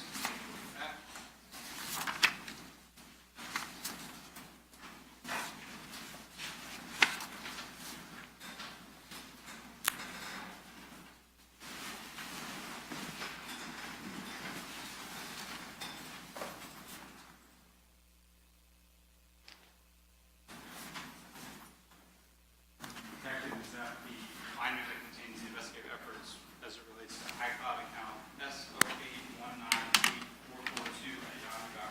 Yes, it is. Your Honor, this time to say the moving evidence was marked as 9U as the next as states 229. All right, any objections from Defendant Whitaker? Just subject to the prior objection, Your Honor. Previous motions and objections, Your Honor. Okay. Those being overruled, 9U will be marked into evidence as State's Exhibit Number 29. May I publish? Yes? Detective, can you explain the difference again between, or I guess now, between what happens when you receive an iPhone or a phone and an iCloud account? So the process to process an iCloud account is quite a bit different than extracting a cell phone in this. Speak up a little bit, sorry. I'm sorry. So the Apple, basically their law enforcement team, they email us a link and a decryption passcode, as well as instructions on how to download data from their website that's responsive to their search warrant that they were served. In this case, we reach out to the Apple servers, download the information directly from Apple, and then decrypt and decompress the data directly from their server. From there, we take the data, we load it back into the Cellbrite program like we've seen here, and then a report is generated. As a result of the way that you have to get the data from Apple and place it back in the Cellbrite, as it relates to the created, modified, and access time that we had seen earlier with some of the entries, does that change for the iCloud? Yes, it does. So the created, modified, and access times on these phones are not, I'm sorry, on the iCloud accounts are not completely accurate. And the reason for that is the created date becomes the date that the data was actually written to the forensic computer. The remaining two dates are the accessed and the modified date. The access date is not necessarily as accurate, but it can be accurate. But the most accurate date on the iCloud accounts in this case would be either metadata that's contained within the content itself or the actual modified date that's on the file. There's a slight limitation when we were doing the iCloud downloads years ago to where there was a little bit of an issue with the timestamps in that we're reaching out to Apple servers, which are located in California. That's 3 time zones away from where we are. I'm using a forensic computer in Jacksonville, Florida, which is on Eastern time, 3 time zones away again. So when I reach out to Apple servers, my computer is thinking it still needs to correct the timestamp. Well, in the case of Apple data, the timestamps on the files are stored in the local time of the user. So that data is stored in Eastern time. My forensic computer corrects for what it thinks is a time difference and in turn changes the timestamps into what it thinks is local time, but it's actually 3 or 2 hours off. Okay. So in this case, I'll explain it when we get to one that I can show you, but the timestamps will be a little bit different here. Okay. So the UTC that we've been using for the rest of the trial when it relates to iCloud accounts may be not applicable. Correct, in this case. And you'll explain when we get to particular items what the actual time is. That's correct. Can you explain to the jury what an iCloud backup is? So an iCloud backup is something that's set up by the user. It's data from a phone that can be backed up into the cloud for either preservation purposes by the user or if they're transferring devices, that sort of thing. Is it an exact one-to-one copy of what is on the phone? It is not because for one thing, system files are not usually backed up by the user. It's not possible to back up a lot of the system files there, like power logs and stuff like that. And also the user can pick and choose what they want backed up to the phone. They can choose just photos, just text messages, or they can choose none of those. So as it relates first to this account, the S08, et cetera, at yahoo.com, were call records, FaceTime calls, et cetera, were they backed up onto the iCloud account? No, they were not. Okay, so we don't know what FaceTime calls were made pursuant to the iCloud return. That's correct. We do not. And were there messages backed up onto the iCloud? Yes, there were. Were there any messages backed up onto the iCloud prior to the date of January the 27th, 2020? Yes, there were. Prior to the date of January 27th? Prior to the date, no, sir. Okay, so the relevant date here, January the 15th, that date was not selected for backup onto this iCloud account. That's correct. Going into it, accounts, is that one of the things that a user can choose to back up onto an iCloud account? Yes, it is. And for the S08198442, was that one of the things selected? Yes, it was. Can you explain what we see here? So these are the user counts that are backed up. In this case, these are all Apple services here pertaining to the S08198442 at yahoo.com Apple ID. And 173, can you explain what we see here and specifically what we see at 11? So this is the user information. In this case, they backed up a SMS phone number. In this case, multiple phone numbers. First one being 704-8910, the other one being 704-1595, and also 563-1260. And this is that number that, or the phone that we just looked at? the Yes, it is. 1595?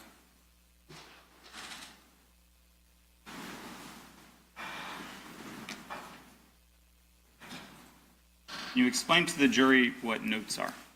Notes are it's a feature on an iPhone where you can type in notes to yourself, you can share them with friends and contacts, as well as you can create and delete messages on those particular notes, just a form of documentation. Okay. Based on the iCloud return, does it give the date for when the notes were written? Yes, it does. Sorry. Do we have the times for when the notes were written? Not in this case, no, sir. And here on 175, are these the notes that came to that SO8 iCloud account? Yes, they are.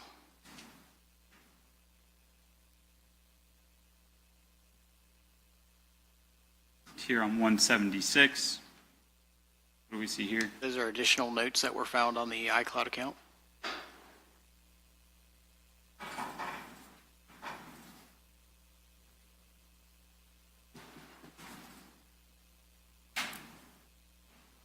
And 177. These are also additional notes that were found on the iCloud account.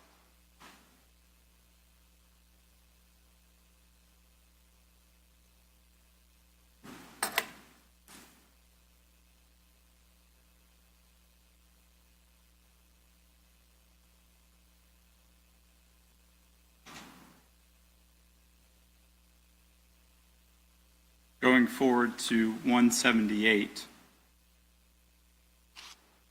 if a user chooses to back up media files, they can be recovered from an iCloud account. Yes, that's correct.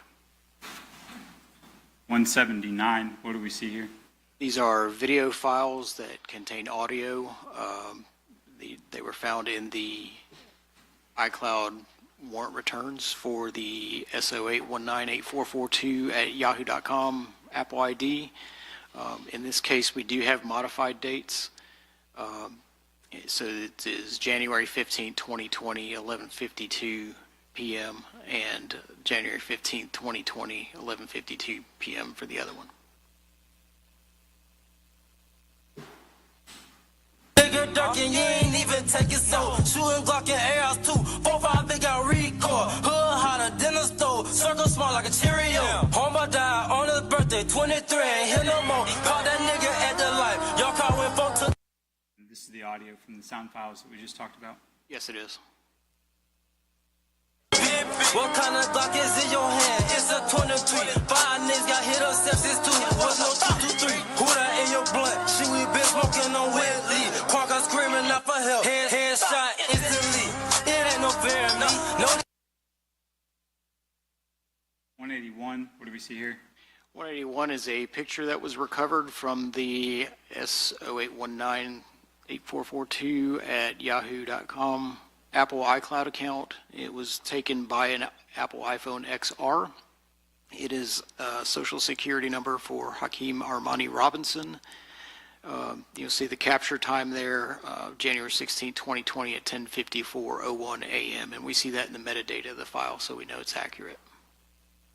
182, what do we see here? This is an additional media file photograph that was found on the Apple iCloud for the same account. It is a photograph of a young man standing on concrete. It says, y'all add at Gangsta Jit Big ATK. 183, 183 is another photograph that was recovered from the the .red3 at yahoo.com iCloud account, and this was 3 gentlemen standing around a headstone. and just to clarify, these are the extractions from the SO8 iCloud account? That's correct.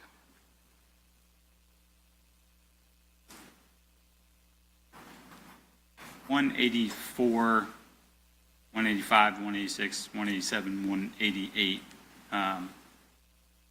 all of them, and then we'll get to the end, but can you explain what we see on 184?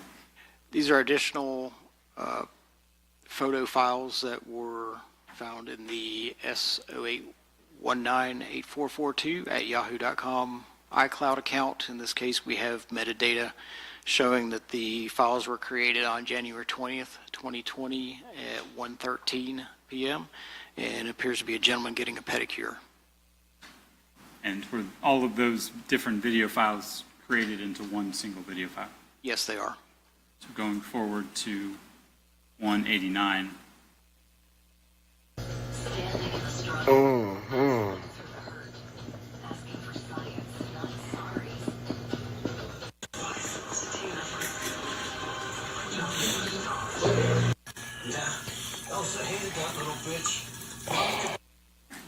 And you said the metadata from that was on January the 20th? Yes, that's correct. Finally, Detective, I'm showing you what has been marked as its exhibit 9D for identification purposes. Take a look at that.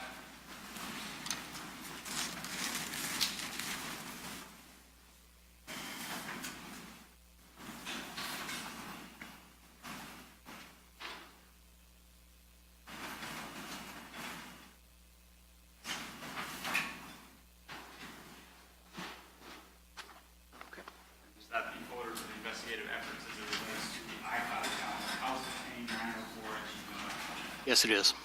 Your Honor, this time the state moved in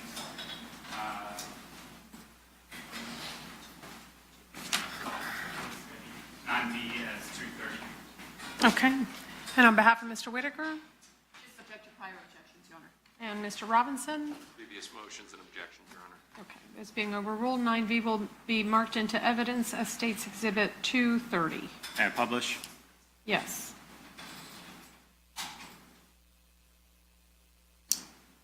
Okay.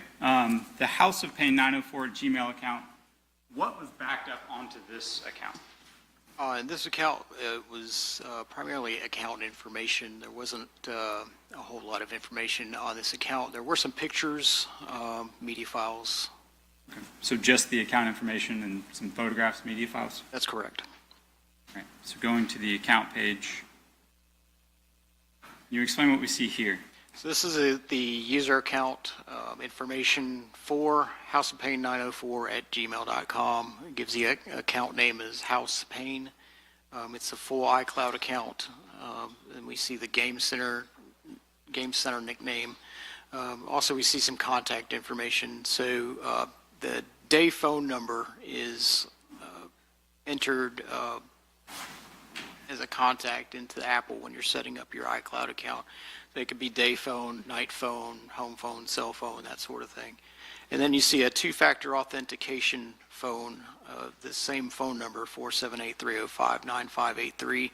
And what that's used for is whenever you need to log into your iCloud account, Apple will send you some sort of notification asking you if it's actually you logging into your iCloud account, and it's requesting authentication that way. In this case, it's sending a text message to that phone number requiring some sort of response by the user in order to log into the iCloud account. Do the day phone and the two-factor authentication phone, are those from different places?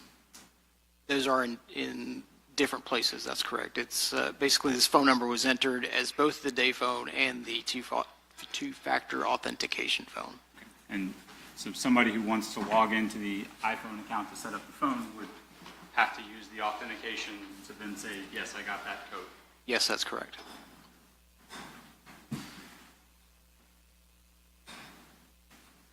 You said that there were media files backed up? That's correct. Okay. So same photograph from the very beginning of your direct? Same photograph. In this case, we have metadata. It was taken, FB camera would be, the Facebook application was used to take the photo. The capture time was December 24th, 2019 at 1:25 a.m. 198. It's two video files created on November 24th, 2019 in this case, we have to do the conversion because there's no metadata associated with these files, so we'll subtract 2. It was created at 8:49:14 p.m. And again, we're subtracting 2 only because it's an iCloud account and it was processed a different way than the actual cell phones. The second video was created at 9:03:36 p.m. Okay, and we'll explain that in a second.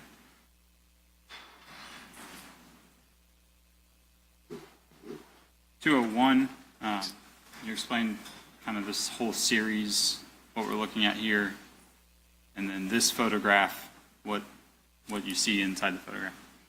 Okay, so we see in this 4 different images, and it has details about those particular images. In this first image here, it is a screenshot of an Instagram application. And what we see here is on the top left of the Instagram where it says your story, that is the person that's logged into Instagram, and that is their profile picture. And then that particular photograph was it was modified on January 14th, 2020 at, again, we're subtracting 2, is 2:09:16 p.m. Okay, and I think the next slide will make more sense about the UTC distinction, but again, for iClouds, the modified date is the most reliable date. That's correct. Okay, so using this time reference here and this time reference here, explain UTC when it relates to iClouds. So when it relates to iClouds, because there was that discrepancy that I referred to previously with the computers here reaching out to the servers in California, there is that discrepancy. So instead of normally subtracting 5, and this only applies to iCloud accounts, you subtract 2 hours to get the actual time. So we see here, screenshot obviously was 1:55 p.m., but the modified date here is 3:55. So that correlates to the 2-hour difference between the time zones. On either case, we're still on January the 14th? Correct, January 14th. And then what is this photograph? That is a screenshot of the home screen showing active T-Mobile service on this cell phone. Okay. 203? 203 is another screenshot of the Instagram app, but from the Ksoo'S account, and that was modified on January 13th, 2020 at 7:11, and we'll do the conversion back 2 hours. It's 5:11 p.m. And then 204. On this, it's another screenshot from Instagram. It was modified on January 11th, 2020 at 4:14 a.m. And what's it say on the shirt there? It says House of Pain on the shirt.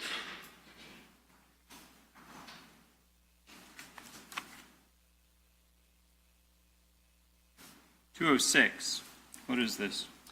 So 206, this is a photograph of what appears to be 2 gentlemen in a convenience store. The photograph was created on January 4th, 2020 at 11:48:33 p.m. by an Apple iPhone XR, and it was found in the House of Pain 904 at gmail.com iCloud account. The metadata here is the time and date that this photograph was actually taken. That's correct. That's the most accurate representation of that data. 207. It is same setting of the 2 gentlemen. These were created on January 4th, 2020 at 11:48 p.m. by what appears to be another Apple iPhone XR, and it was found in the House of Pain 904 at gmail.com iCloud account. Okay. And 208. 208 is the same setting of the same 2 gentlemen. It's created January 4th, 2020, 11:48 p.m. with an iPhone XR from the House of Pain 904 at gmail.com iCloud account. So based on that information, is it your opinion that the photograph of these two gentlemen was taken on January the 4th, 2020? Yes, it is.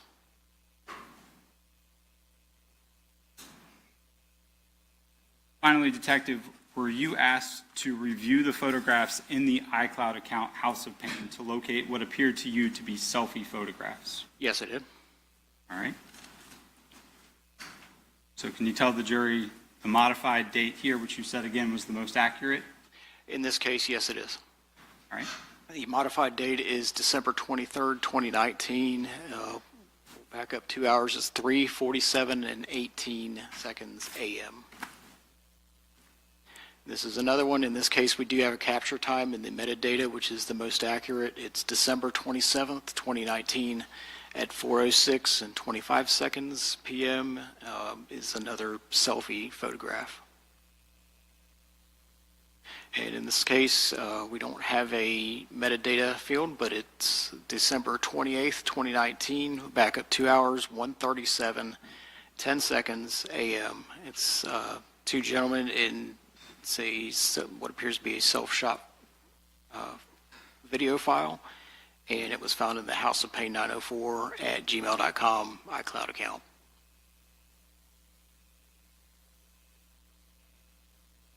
$213. This is another selfie photograph. In this case, we do have capture time. It's December 31st, 2019 at 2:48 and 44 seconds p.m. It was taken with an Apple iPhone 11, and it was found in the House of Pain 904 at gmail.com iCloud account. Okay. And based on that modified date that we've talked about and this capture time, does that tell you anything? Right, that confirms what I was referring to earlier about the difference in time zones with the two different time zones. This picture was taken at the same time that it was backed up onto this iCloud. That's correct. 214. 214 is another selfie photograph. January 6, 2020 at 6:36 and 22 seconds p.m. It was found in the House of Pain 904 at gmail.com iCloud account.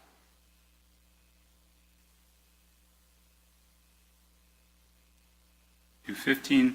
This is another photograph that was found in the same account. It was taken on January 8th, 2020 at 11:02 and 13 p.m. with an Apple iPhone 11, and that's found in the metadata of the file. Okay. And same thing with the metadata and the modified date matching. So same time the photograph was taken, it was uploaded to the iCloud. That's correct. 216. 216 is a video file that was found in the same account. It was created January 14th, 2020 at 1:23 and 10 seconds a.m. It is a screen recording of an Instagram Live. Had an opportunity to watch it. Yes, I have. You're a sports fan? Yes. And do you remember the date, or were you asked to look up the date of the Clemson LSU National Championship? I looked it up. It was January 13th, 2020. And this is celebration in a locker room on the 14th at 1:23 in the morning? That's correct.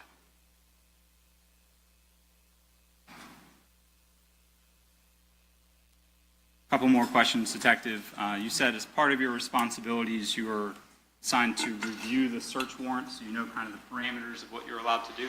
Yes, I am.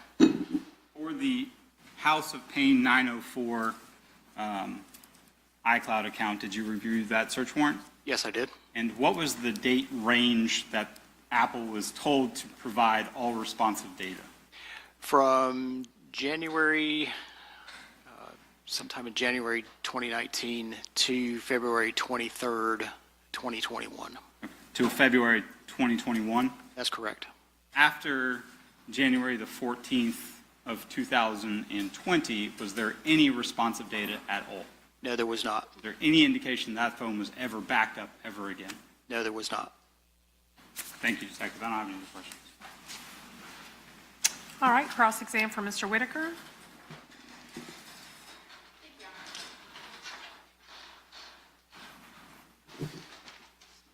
Good afternoon, Detective. Good afternoon, ma'am.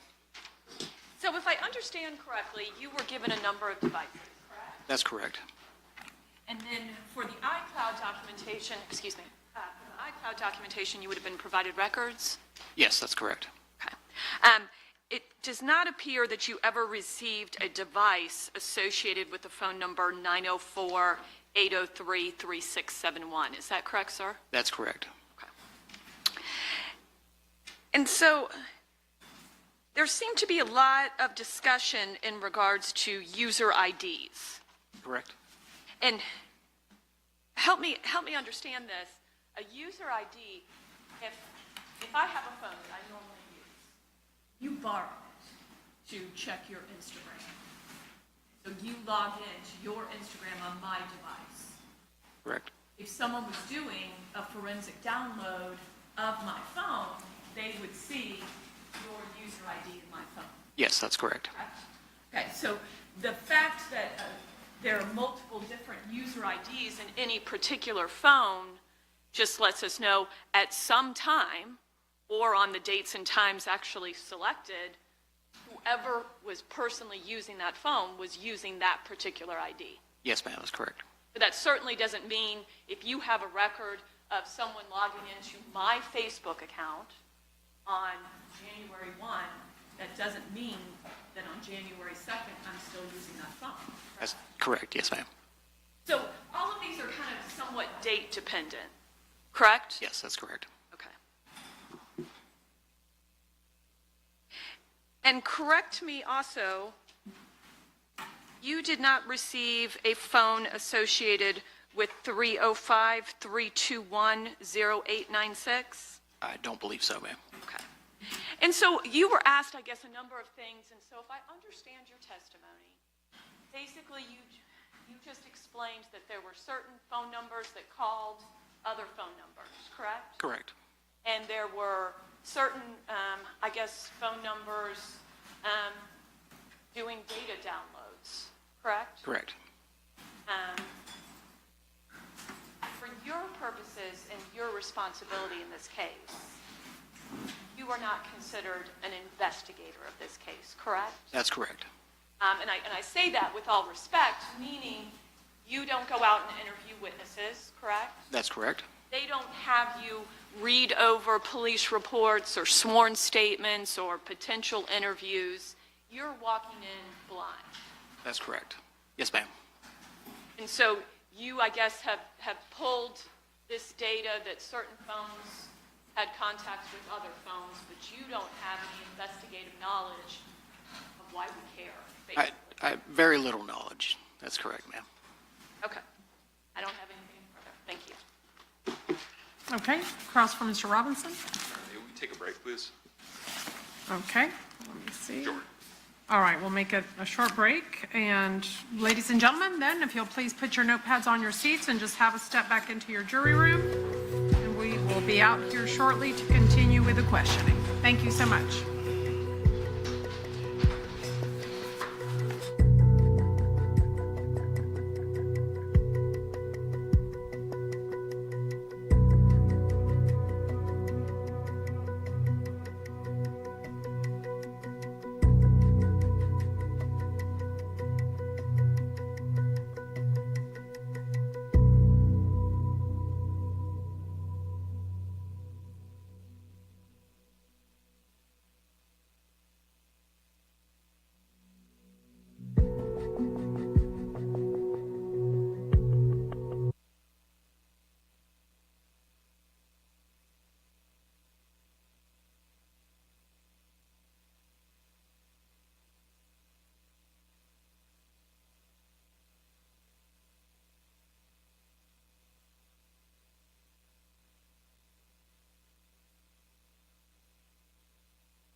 Go ahead and bring the jury out.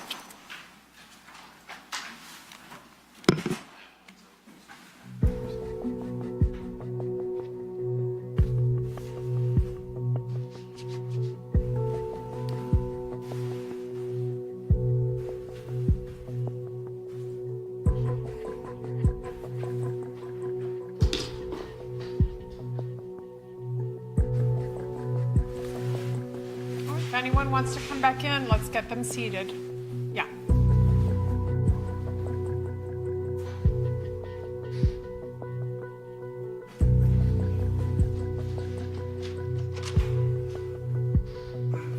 Okay.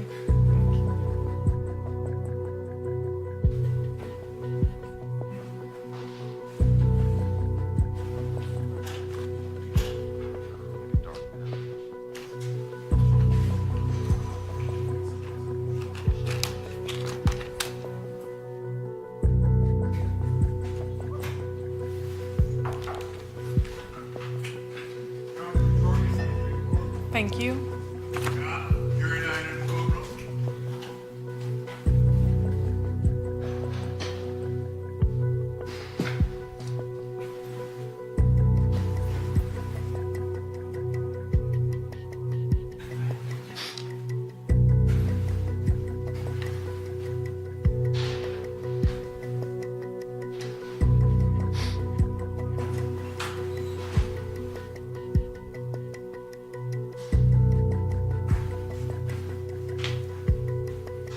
All right, thank you, ladies and gentlemen. You may all take your seats.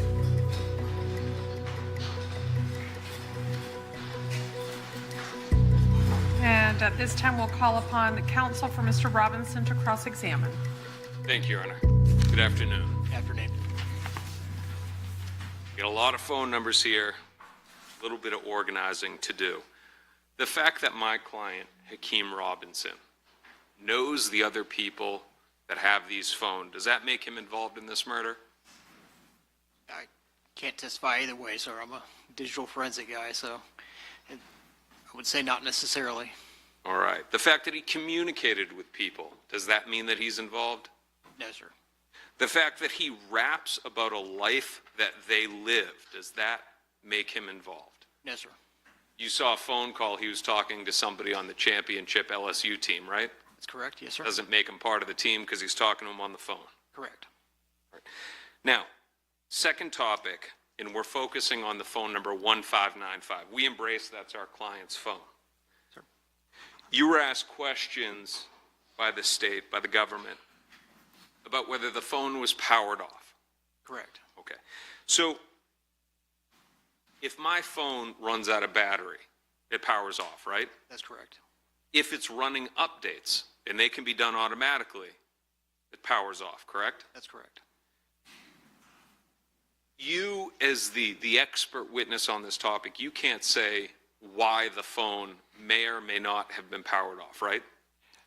That's correct, sir. Like I said, there's no record of power off entries at this point. It's just the power on entries. So that with there being no record of it being powered off, I would have no way of saying how or why it was powered off. My client could be asleep, right? Well, the phone would have to be powered off. It would be irrelevant to if your client was asleep or not. We're talking about the reasons why it may be off. It could be the updates, could be the battery died, could be he turned it off because he's asleep, right? That's correct, yes, sir. The government believes he turned it off because he was involved in this case, right? To my knowledge, yes, sir. It could also be out of range. No, because there would still be user activity, or there would still be log entries in that case, not necessarily user activity because it would be off the network, but there would still be background functions happening during that time period. If I get onto a boat and go fishing, it's going to look the same, right? No, sir. It would look, like I said, there would still be background activity evident in the log entries in that case. All right. If I'm offshore and I'm not communicating with the tower, there's no activity that's communicating with the phone, correct? No, sir. Once again, there would still be background activity on the phone. There would be stuff written to the logs because if the phone was powered on and not on the network, then... I understand what you're saying. I'll agree with you. I'll withdraw that one. You're saying that on the phone that you look at, it's going to have something on there for that time frame. Correct, independent of it being connected to the network or not. But as you sit here as the expert witness, you can't say why it was off that day, No, sir, I can't. or if it was intentionally turned off. I can't say that, no, sir. Next topic. Now, I just want to clarify this, and again, you're the expert, so correct me if I'm wrong here. You testified and you said that the phone was not selected for backup that day. Do you remember that line of questioning? You'll have to specify what you count, sir. All right. The 1595 account. Okay. There was questions about the phone, whether it was backed up. You remember that question? Yes, sir. Okay. The backup of a phone to iCloud, that can be done automatically, correct? That's correct. Where the user isn't going, I want to back up today, I don't want to back up today. Well, it's an automatic function, or it could be a manual function. It's user selectable. You're not able to say, sitting here, say that that there was a choice made not to back it up that day? No, sir, I can't. You're just saying that it wasn't backed up.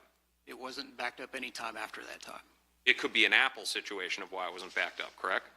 That would be something for them to say. It would be speculative to say that it was a decision by my client not to back up the phone. Correct.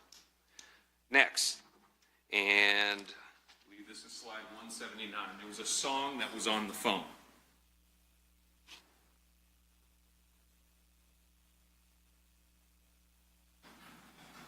You remember testifying about this a couple minutes ago? Yes, sir. All right. When was that song added to the account? On January 15th, 2020, What time? at 11:52:06 p.m. All right, so that's 12 hours, or that's roughly 12 hours after the murder happened. Yes, sir, correct. So that would mean that my client is aware of the song after the murder happens? Well, it was placed on this phone 12 hours after the murder. I'm not sure if he was aware of it before then or not. It would be speculative to say that he was aware of it beforehand, right? Considering this evidence, yes, sir. All we have is that it was added to his iCloud account 12 hours later. Yes, sir, that's correct.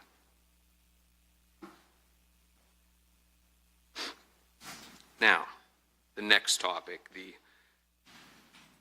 we've got the House of Pain email, and we also have some of the photographs. So let's start with the photographs first, that LSU call. Somewhere in here, give me 1 second. Okay. Now, are you able to differentiate in between whether this is a selfie taken by my client on his phone, or I'm sorry, on the House of Pain phone, or a screenshot taken by that phone? All I can say from this, based on the naming convention of the file, is that it's a screen recording, sir. Okay. So for example, now we're not talking about the 1595 phone number, but we are talking about the House of Pain email, right? The iCloud account, yes, sir. All right. Now let's say I have the House of Pain phone right here, right? And my client's on his 1595 and he's posting stuff on his Instagram. And I screen record that. It's going to look the same, right? Yes, sir, it will. Okay, so you're not saying that my client took a selfie of himself. You can't say that, right? I can't say that, no, sir. Because it could have been something that my client was doing that whoever had this other phone, the House of Pain phone, that they were taking a screenshot. That's correct. Now, with respect to the House of Pain email, are you able to say who that belonged to? No, sir, that's not part of my investigation. Did you review the Celebrite for the phone number ending in 9583? I believe so, yes, sir. Abdul Robinson Sr.'s phone. Yes, sir. Do you remember a text message on December 31st where his phone, the 953, received a text message that read, "Your line, 478-305-9583, has been restored. For details, view the account events section on my T-Mobile." Do you remember that? Yes, sir. So basically, a message was sent by T-Mobile to Abdul Robinson Sr.'s known phone saying, you've got a balance on the 305-9583 number. Don't recall anything about a balance, but I do recall the message of it being restored, yes, sir. That would indicate to you that he has control over that phone, right? Yes, sir. Not my client. Correct. In that account, was also registered over to the House of Pain email account, right? That's correct. Give me 1 second, Your Honor.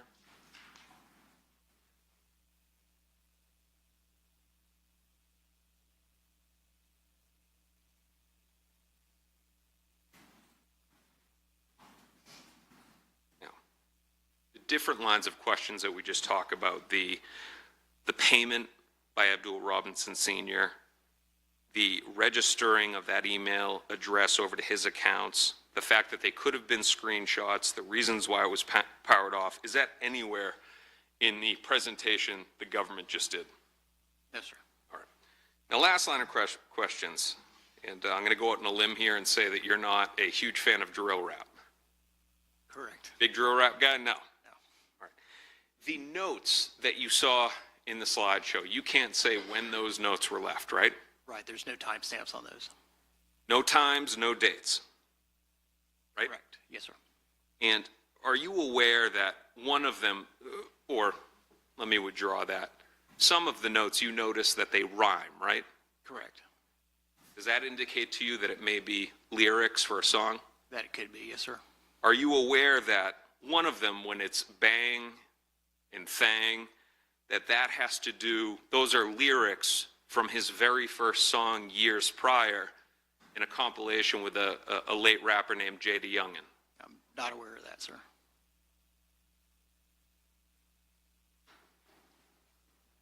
Again, it's not a crime for him to rap about a life that others are living, right? That's correct. Your understanding from JSO, you may not be a fan, but that type rap sells. Correct. One brief moment, Your Honor. Okay.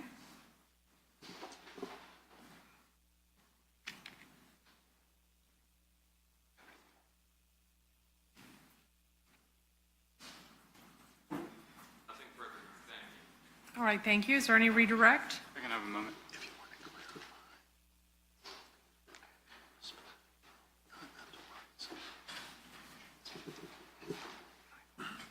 Detective, I just want to back up a little bit. Counsel asked you about the LSU video. Yes. There's no metadata on that one, right? No, there's not. Okay, but on this one, on 215, with the capture time at January the 8th, 2020, 11:02, 13 p.m., and the modified date, and you said you subtract 2 hours, so that would be 11:02, 12 p.m.? That's correct.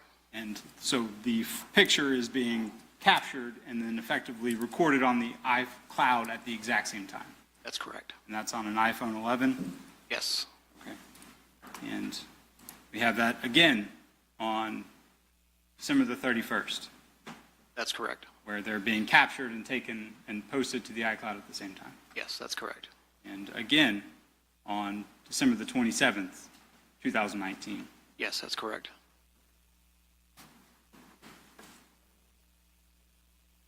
People sing songs about real things, Yes, they do. and your role in this case is as a forensic investigator, you don't know what the other evidence is. That's correct. I don't have any other questions. Okay, may this witness be excused? Yes, ma'am. All right, thank you. Officer, you are excused and free to go. Detective, sorry.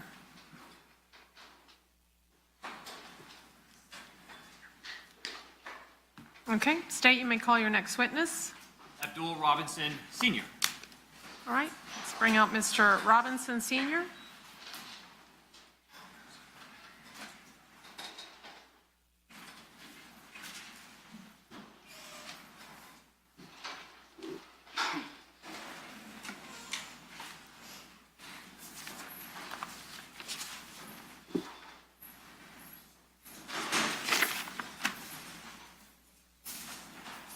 All right, Mr. Robinson, if you'll come forward and be sworn.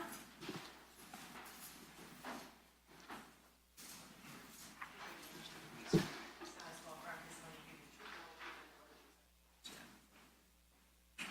you want to know? All right, sir, if you'll have a seat in that chair and speak clearly, verbally, and closely to that microphone. If you'll sit up a little closer. All right, State, you may proceed. Thank you. May it please court. Yes. Would you please state your name for the record, sir? Abdul Robinson Sr. please stay close to the microphone and your voice up. Do you have any nicknames? Yes, Blue, And how old are you today? 54. Do you have any children? Yes, How many? I have 11 children. What's the age of your oldest child 34, and your youngest? 6. Prior to getting arrested, did you have a good relationship with all of your children? Yes, And are you currently incarcerated on a number of felony charges? yes, On 2 separate cases? yes. When were you arrested and taken into custody? September 10th, 2020. And have you remained incarcerated since your arrest? Yes, Have you been charged by the state with accessory after the fact to first-degree murder and solicitation to commit first-degree murder related to the murder of Damon Rothermel? yes. And when did that murder take place? I think on January 31st, 2019. And there was the potential for you to be charged as a principal in that murder, is that correct? Yes, But you weren't. no, And you have co-defendants who have been charged with the murder of Damon Rothermel. yes. And who are they? Christopher Brown, Derek Hudson, Dominique Warner. And so you know who all 3 of those individuals are. Yes, Have you also been charged by the state with accessory after the fact to commit first-degree murder related to the murder of Charles McCormick? yes, And did that murder take place on January 15th of 2020? yes, Are Hakeem Robinson, Abdul Robinson Jr., Leroy Whitaker, and Dominique Varner also charged with the murder of Charles McCormick? yes. How are you related to Abdul Robinson Jr. and Hakeem Robinson? Their father. They have the same mother? No.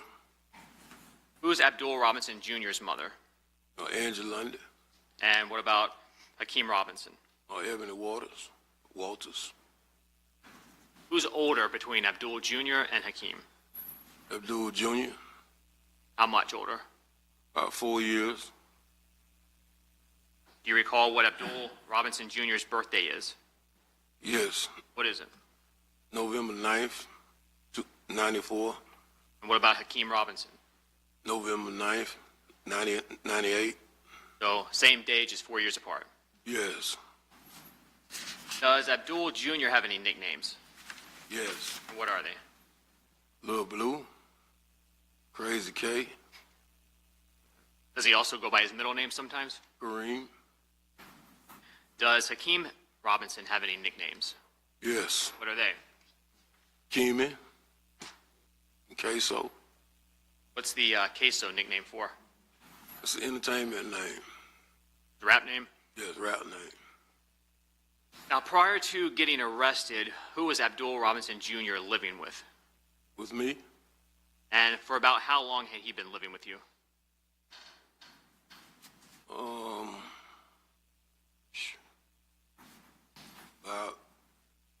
about 10 years. And what about Hakeem Robinson? Where was he living? He was living with me.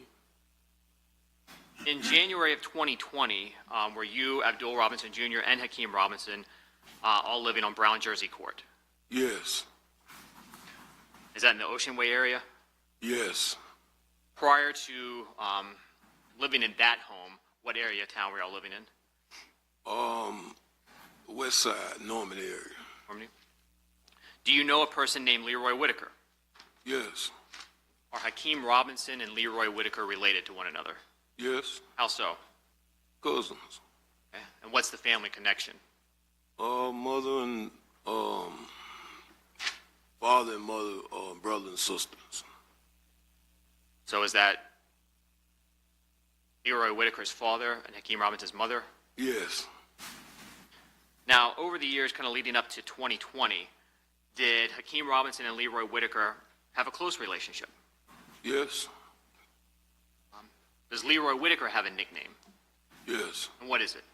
Scotty. Mr. Robinson, do you see your son Hakeem Robinson in the courtroom here today? Yes, Can you tell us where he's seated and what he is wearing?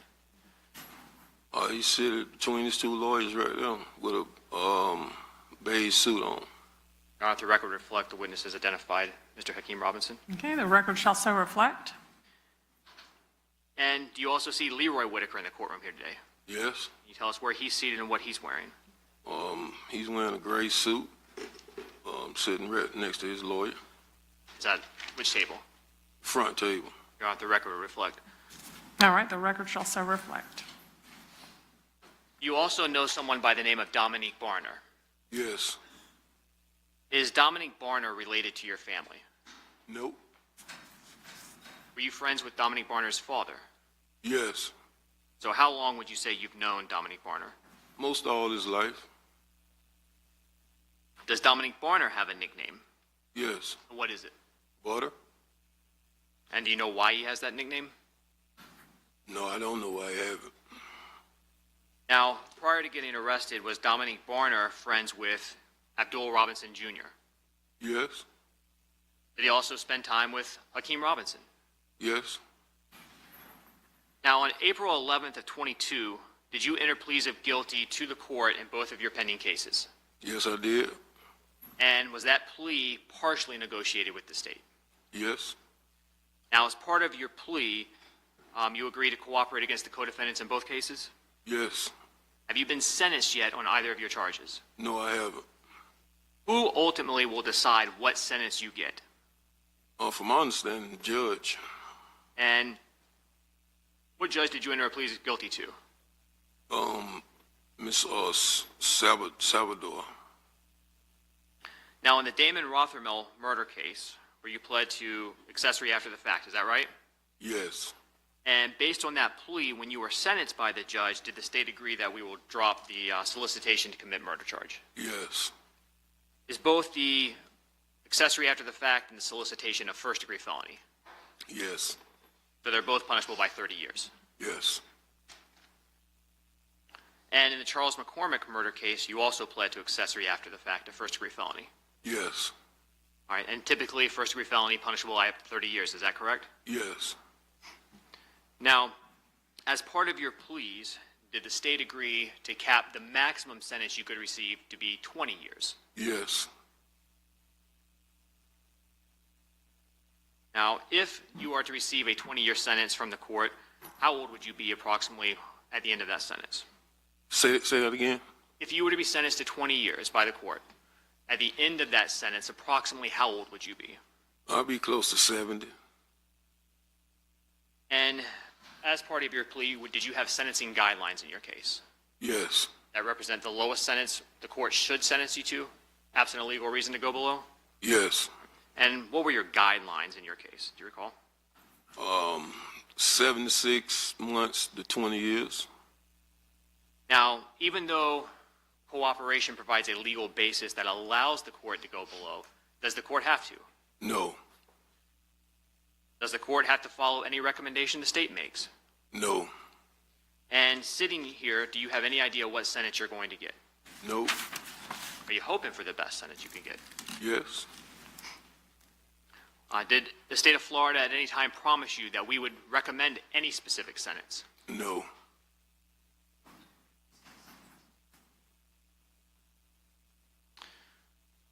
On January 15, 2020, prior to the murder of Charles McCormick, were you aware of what was going to happen to him that day? No. Did you participate in any of the planning of the murder of Charles McCormick? No. Were you present when Charles McCormick was murdered? No. Did you know that was going to happen before it happened? No. When did you find out Charles McCormick was going to be murdered? Or, excuse me, when did you find out Charles McCormick had been murdered?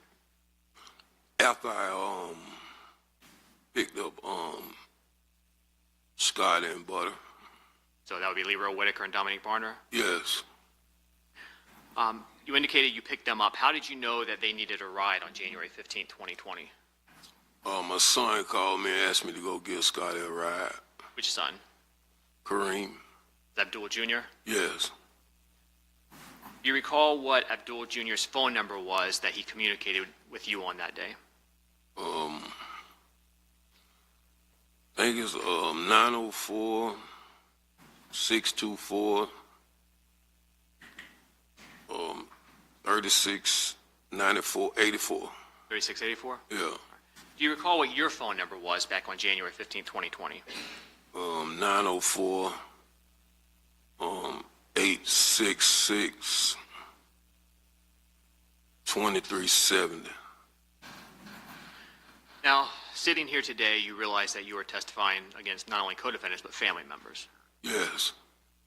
Why are you doing that? I have a number of reasons. And what are they? I got some health issues. I got 2 6-year-olds and an 8-year-old daughter. And,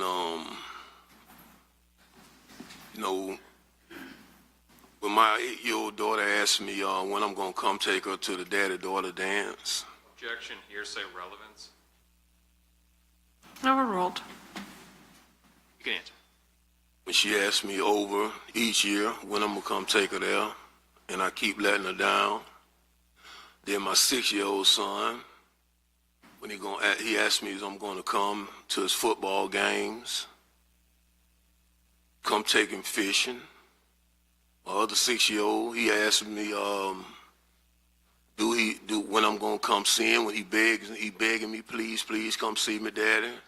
He want to teach me how to play the game, but he don't know where I'm at. Things like that. My health issues. What health issues do you have? I have diabetic. I'm diabetic. I'm on high blood pressure. I suffer from congestive heart failure. I just found out June 25th that my kidneys is failing rapidly. Has becoming a witness in this case negatively impacted your relationship with your entire family? Well, I really don't have no more relationship with my family, besides one person. So if part of your family completely cut you out? Yeah. When people know that you're cooperating, does that make it easier or harder for you when you're incarcerated? Well, it make it harder for me. What about when you get out? Extremely harder. Is cooperating in this case something that is easy for you to do? No, this is the most hardest decision I've ever had to make in my life. The day that Charles McCormick was murdered, on January 15, 2020, does that specific day hold any significance for you and your family? Yes. And why is that date significant in your mind? It's the date that my son got killed. Who was your son that got killed? Willie Addison. Is he your biological child? No. Do you still consider him to be your son? Yes, I consider him to be my son. Did Willie Addison have a nickname? Yes. What was that? Lil Willie, Boss Goon. Who was Willie Addison's mother? Angie Lundy. Same as Abdul Jr.? Yeah. What was the age difference between Willie and Abdul Jr.? I think about 2 years. Before Willie Addison was killed on January 15, 2019, where was he living? He was living with me. And what area of town was that? Normandy, off Normandy. Who else was living there at the time? Hakeem, my daughter, and Abdul Jr. Were Abdul Jr. and Hakeem Robinson close to Willie? Yes. How close would you consider him? It was pretty close. Did they be brothers? Yes. Where was Willie Addison when he was actually shot on January 15, 2019? He was in the truck with me in the passenger seat. Were you driving? Yes. And so Willie was in the front passenger seat? Yes. Was anyone else in the vehicle? It was like 4 more people in the vehicle. Who were they? Abdul Jr., Moody, my nephew, Samuel, and Pooh Red. Is Pooh Red Torgon Williams? Yes. Is Torgon Williams related? Yes. How so? Cousin. Now, did Torgon and Willie have a decent relationship? I think it was okay. Was Torgon Williams close to your son Abdul Robinson Jr.? Yes. How was Torgon's relationship with Hakeem Robinson? Well, they had a pretty good relationship. Now, when Willie Addison was shot, was anyone else inside the vehicle hurt as well, Everybody. including you? Yes. After everyone was shot, what did you do? Well, I drove to the hospital, and as I was driving, I could, hear Willie making this guggling noise, and I hold his hand while I was driving, because I didn't want him to feel like he died alone. And I drove to Memorial Hospital, and when we got to the hospital, I got everybody out the car while I was shot and helped everybody get, inside the hospital, because it was like people at the hospital really didn't want to help us. Where were you shot? In the back. Where in the vehicle was Abdul Jr. seated? In the middle row. Was he shot? Yes. Where was Abdul Jr. shot? In the head. Did he almost die? Yes. I think he did die, but he, came back. What about your nephew? You said Sammy? Is he hurt? Yeah. How was he hurt? Well, he got shot about 7 times. He's paralyzed right now. And Torgon was shot? Yes. Multiple times? Yes. How long did Abdul Jr., since he was shot in the head, how long did he remain in the hospital? He stayed in the hospital about 3 or 4 months. After Abdul Jr. got out of the hospital, was he still physically affected by his injuries? Yes, he had to learn how to, he had to basically learn how to do everything all over again. Walk again?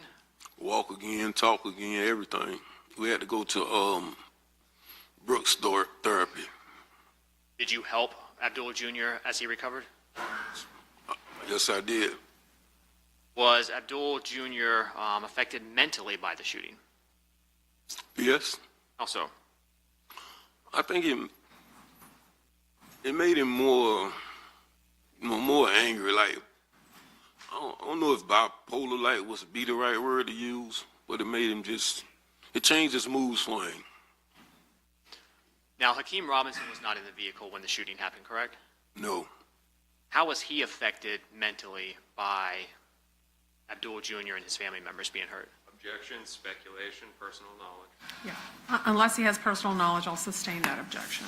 Do you have personal knowledge as to how Hakeem Robinson was feeling after this happened? Yeah. Is that because he was living with you? Yes. How was Hakeem Robinson after this? I mean, he was angry about it. I mean, we was all angry about it. To the best of your knowledge, was Charles McCormick involved in the shooting of Willie Addison or anyone else in that vehicle, personally? No. After Willie Addison was killed, did Charles McCormick put out a song that personally upset you and your family? Yes. And what's a diss song or a diss track? Oh, it's when you talk about somebody, somebody's dead. Is that what Charles McCormick's song did? Yes. And who did it reference that upset you and your family?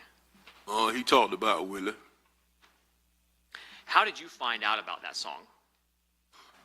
Social media. Did you personally find it, or did someone point it out to you? No, my son showed it to me. Which one? Both of them. And that would be? Kareem and Hakeem. Abdul Jr. and Hakeem Robinson? Yes. Did Abdul Jr. or Hakeem Robinson, either one, talk about the song? I mean, yeah, they didn't like it. Are you familiar with a local rap group known as ATK? Yes. Do you consider yourself to be a member of ATK? No. Is Abdul Robinson Jr. part of ATK? Yeah. What about Hakeem Robinson? Yes. Leroy Whitaker? Yes. Torgon Williams? Yeah. And is Dominic Barner affiliated with members of ATK? Yeah. Was Charles McCormick part of ATK?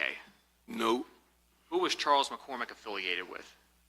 6 block. All right. Another local rap group here? Yes. Did Charles McCormick have a rap name or a nickname that you're aware of? Yeah. All right, and what was that? A little buck. How would you describe the relationship between the group 6 Block and the group ATK? They didn't like each other. Did they get along? No. Do they consider one another to be ops? Yes.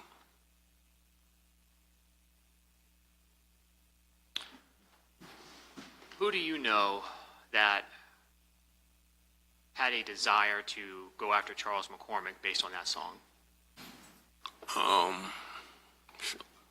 I would say a few people. All right. Anybody related to you or anyone else? Yeah. All right. Well, who would you think had the most? The most, I would say Abdul, my son, both of them, Hakeem and Abdul. In January of 2020, did Abdul Jr. Own his own vehicle? No. How did he get around? Rent a car. Do you recall if on January 15th of 2020, Abdul Jr. had a rental car? Yes. What kind did he have? A Dodge Journey. Did both Abdul Jr. and Hakeem Robinson travel in rental cars? Yes. Did you own a car on January 15th, 2020? Yes. What kind? Dodge Challenger. What color was it? Like reddish orange. And the phone that you had on January 15th, 2020, what type of phone was it? iPhone. And I think you said earlier, but 904-866-2370, was that your number? Yes. Who was your cell carrier? T-Mobile. Was that account under your name, Abdul Robinson Sr.? No. What name was it under? Darryl Watts. Who was Daryl Watts? A friend of mine. Is he deceased? Yes. So why was your phone under an account with that name? Well, we went to get them together. His credit was a little better than mine. So did you maintain your phone under that account after he passed? Yes, I was an authorized user. Did Abdul Robinson Jr. have a cell phone in January of 2020? Yes. Did he have just one? No, he had a couple of phones. Why do you have a couple phones? You got, your work phone, your phone for your ladies, or something like that, different phones. What was Abdul Jr.'s primary number back in January 2020? Was that the 624-3684 you mentioned? Yes. Is that the number you typically would communicate with him on? Yes. Did he have a second phone number that you helped get it? Yes. Do you recall what that number was?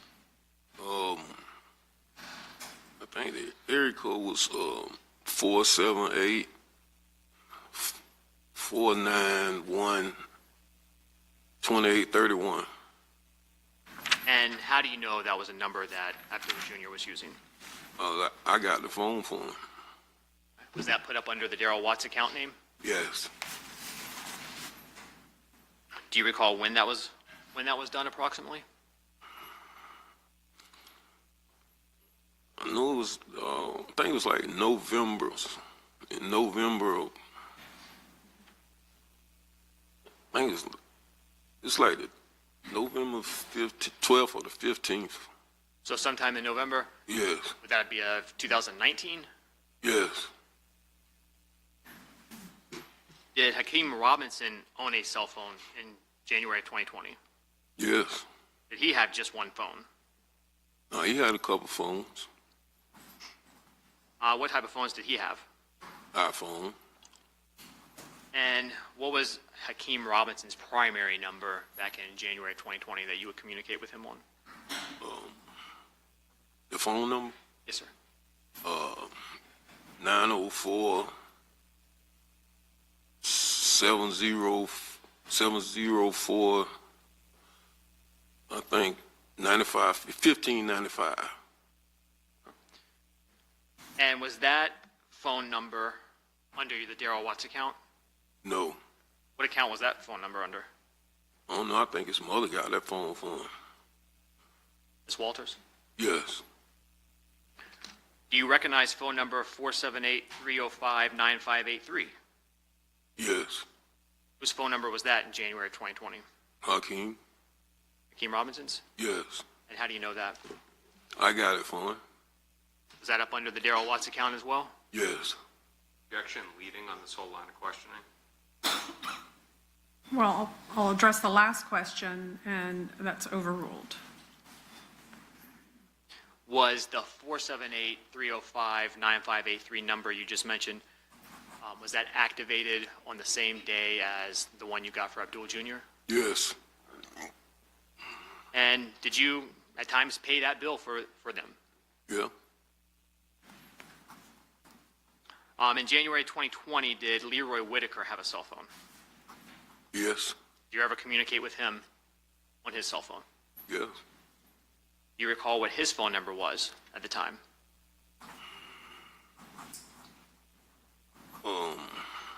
904 803, I think 3671. Now, turning your attention back specifically to January 15, 2020, did you get asked for help that day? Yes, And how did you get asked for help? well, I was asked to give somebody a ride, give Scotty a ride, And who asked you specifically? Abdul Jr. And how did he get in touch with you to ask you that? He called me. Did he call you one time or more than once, if you recall? I think he called me more than once. When you spoke to Abdul Jr., did he tell you why Leroy Whitaker needed a ride?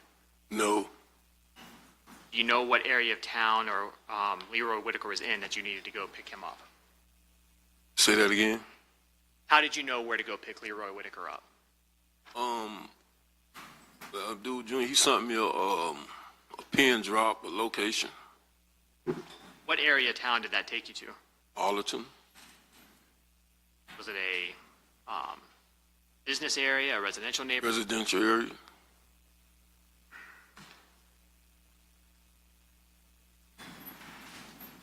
When you went to pick Leroy Whitaker up, what were you driving? Dodge Challenger. And you had your phone number, the 866-2370 number with you? Yes, When you drove that Dodge Challenger over there, is that a car that's actually in your name? yes, Prior to picking Leroy Whitaker up that day, did you ever speak to him on the phone?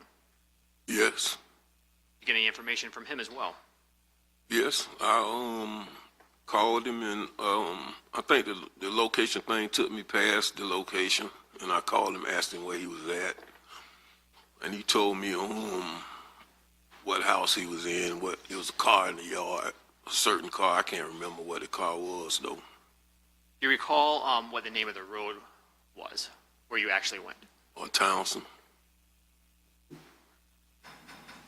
When you were driving on Townsend, did you see any police in the area? Yes, I seen one police. Where was that? Say that again. Where was that? Where did you see the police? It was about a block or two from where I picked him up from. Now, when you got to the correct location, what did you do?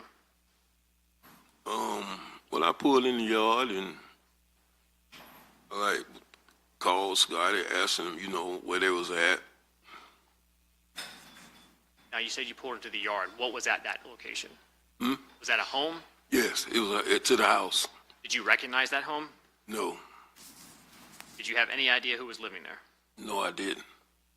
Did Leroy Whitaker come out immediately No.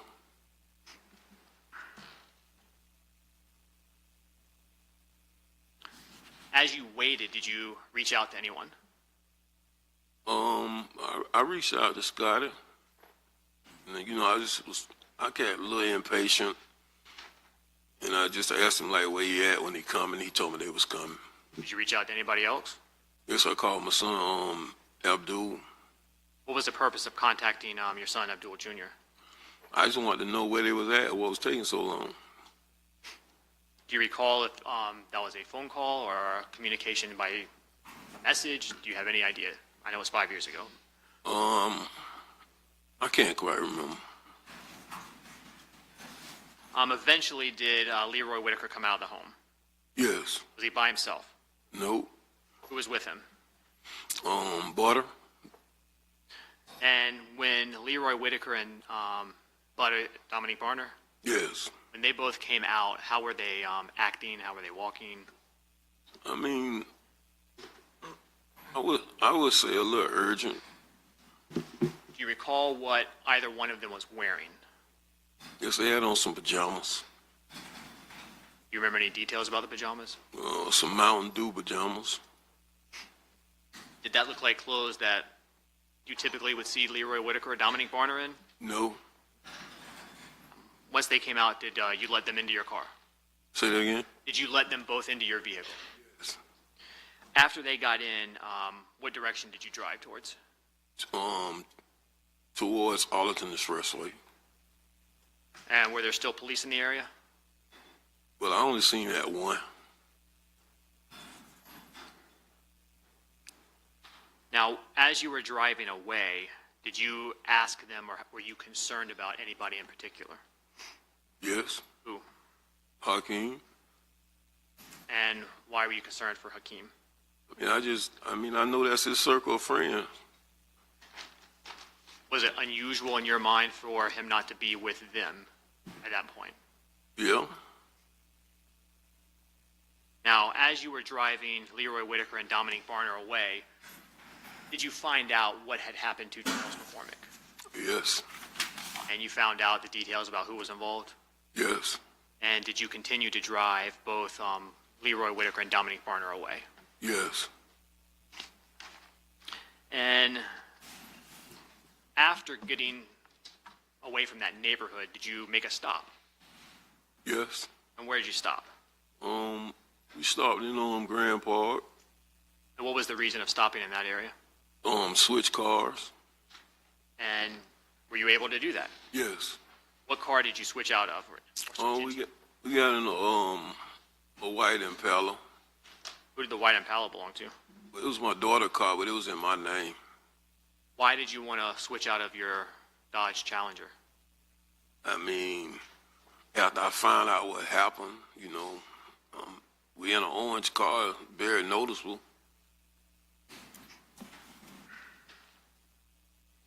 Did you eventually make it back to your home?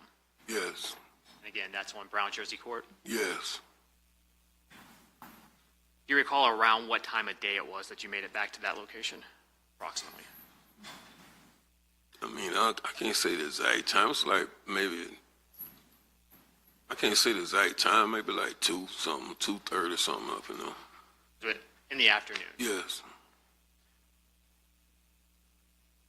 After you got back to your home, did you do anything else to assist either Leroy Whitaker or Dominique Barner? Yes. What did you do? Well, I took the clothes they had on and left with them. Where'd you go? I went over there off Kings Road behind Burger King, put them in this fire barrel. Did you set them on fire? Yes. And why were you doing that? It was just my way to help. Did you take either Leroy Whitaker or Dominique Barner with you when you did that? No. Do you recall if anyone else was at your home prior to you leaving to set those clothes on fire? No. No, there weren't, or no, you don't recall? No, I don't recall nobody though. Did you return to Brown Jersey Court that night? I can't remember. Are you familiar with an address 2203 West 12th Street? Yes. And why are you familiar with that specific address? I mean, that's been my address. That's my grandma's address. Has that house been or stayed in the Robinson family? Yes. Are you also familiar with the name House of Pain? Yes. Who came up with that name? I did. When was that? It's back in the 90s. What did you want to use the House of Pain name for? Entertainment. Is that a name that is still kind of used by the Robinsons, Yeah. your family? Was Hakeem Robinson aware of that name, House of Pain? Yeah. Did Hakeem Robinson have an Instagram account that he was using back in January of 2020? Yes. Do you recall what his Instagram account name was? It was Ksoo'S 23 times. What about Abdul Jr.? Did he have an Instagram account? Yes. What was that? K Crazy. Do you know someone by the name of Shifan Hogan? Yes. Who is he? That's my baby mother's brother. Are you also aware of a music video called Bang It Out? Yes. And whose music video is that? Hakeem. Do you know where that was filmed? Yes. Where? Downtown by the Chop House. Were you there when it was filmed? Yes. Was it filmed prior to Charles McCormick's murder? Yes. Your Honor, may I publish some items that are already in evidence? Okay.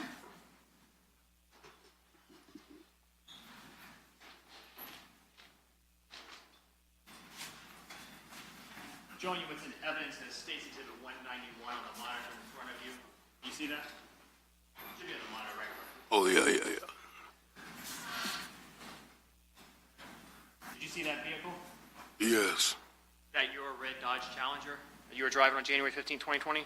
Yes. This is State's 193.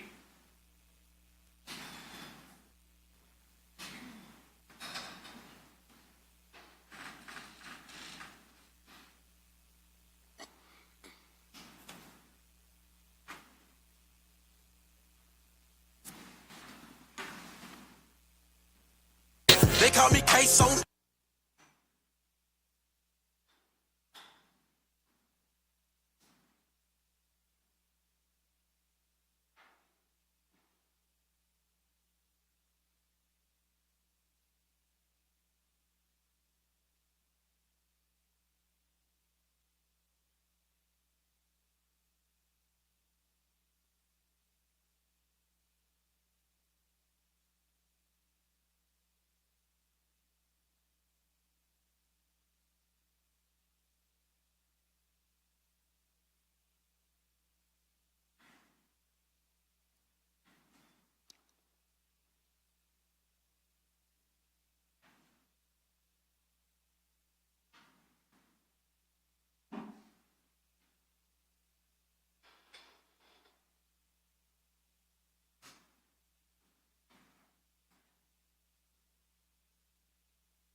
Sir, in that video, the two firearms that Hakeem Robinson was holding, do you recognize those?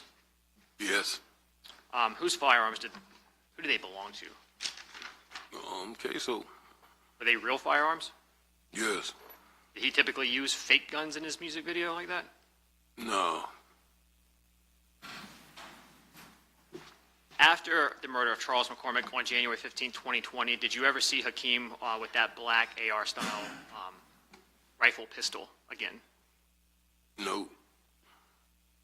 Are you aware of a dash cam video that recorded the murder of Charles McCormick in this case? Yes. Have you seen that video? Yes. And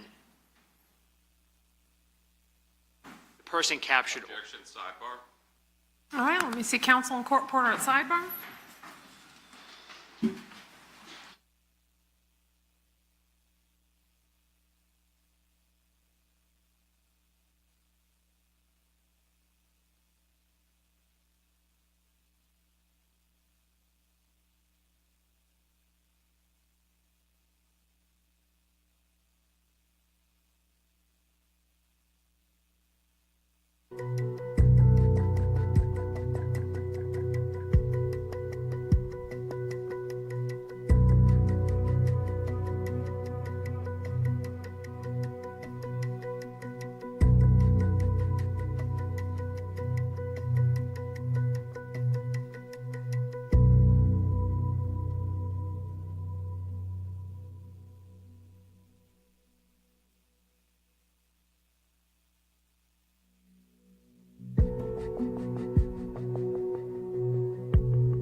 Please, court.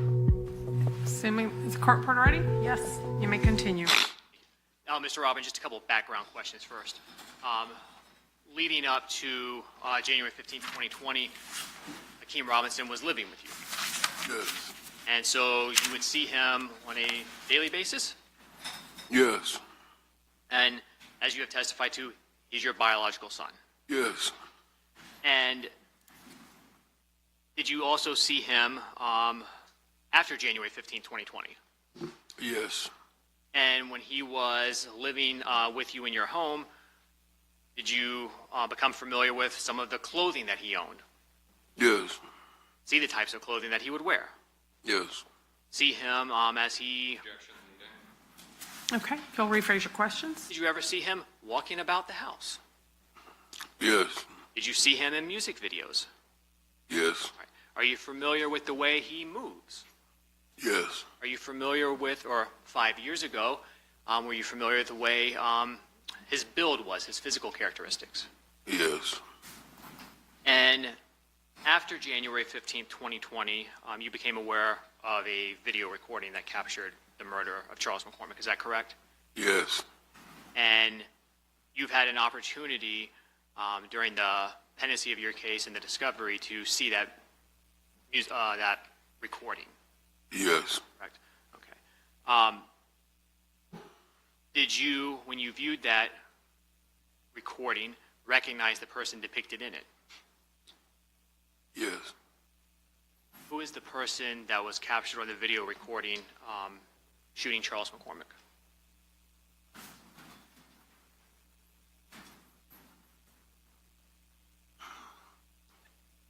My son, What's your son's name? Hakeem.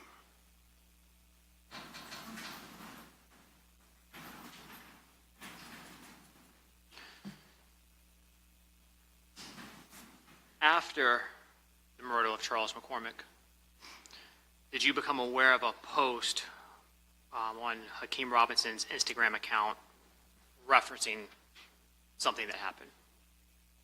Yes. And was that posted from a nail salon? Yes. And after seeing that post, did you reach out to Hakeem Robinson, your son? Yes. And what did you want him to do? I want him to remove the post. Are you aware of any other posts Hakeem Robinson made to his social media around that time that concerns you? Yes. What was that? It was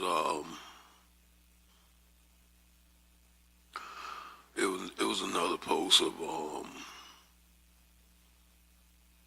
dude Lil Buck. What did you see? It was just the emojis on the bottom of it that said bye bye bye. Say it again. It was the emojis, the hand emojis saying bye bye.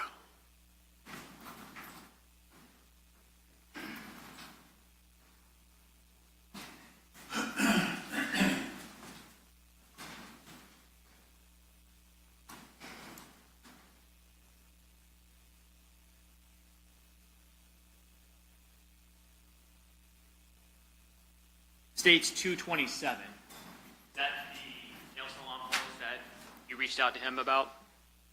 And by him, I mean Hakeem Robinson. Yes.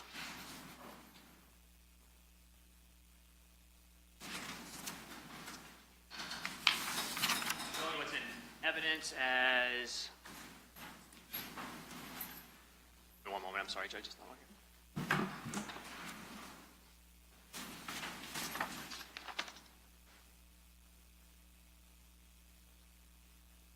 I believe it's States 240, a composite. Do you recognize that poster? Yes. Who is that in the post? Willie. Billy Addison? Yes. And whose Instagram account is that? Hakeem.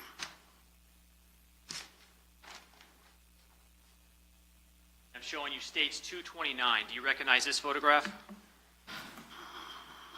Yes. And whose marker is there that at the bottom of the photograph? Willie.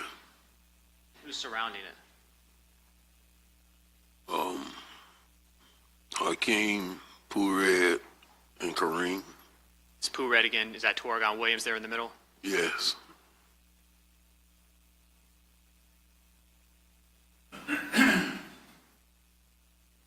State 241. Who is that? Kareem. Abdul Jr.? Yes. And States 240, showing you what's in evidence as a photograph that was sent, appears to be from phone number 904-866-2370. That was your phone number? Yes. To 478-305-9583. Do you recognize the photo that was attached to that message? Yes. Who is that? That's me. And who were you sending that to? The son of Hakeem and Kareem. So you sent it to both Hakeem and Abdul Jr.? Yes. Was that to both 478 area code numbers that they had? Yes. And why were you sending that to them? I really don't know. I really think I was just showing off my outfit, to be honest. Now, though some people may not believe it, even though you sat here and testified here today, do you still love your family? Objection and relevance. Overruled. Yes. Is this easy for you to do?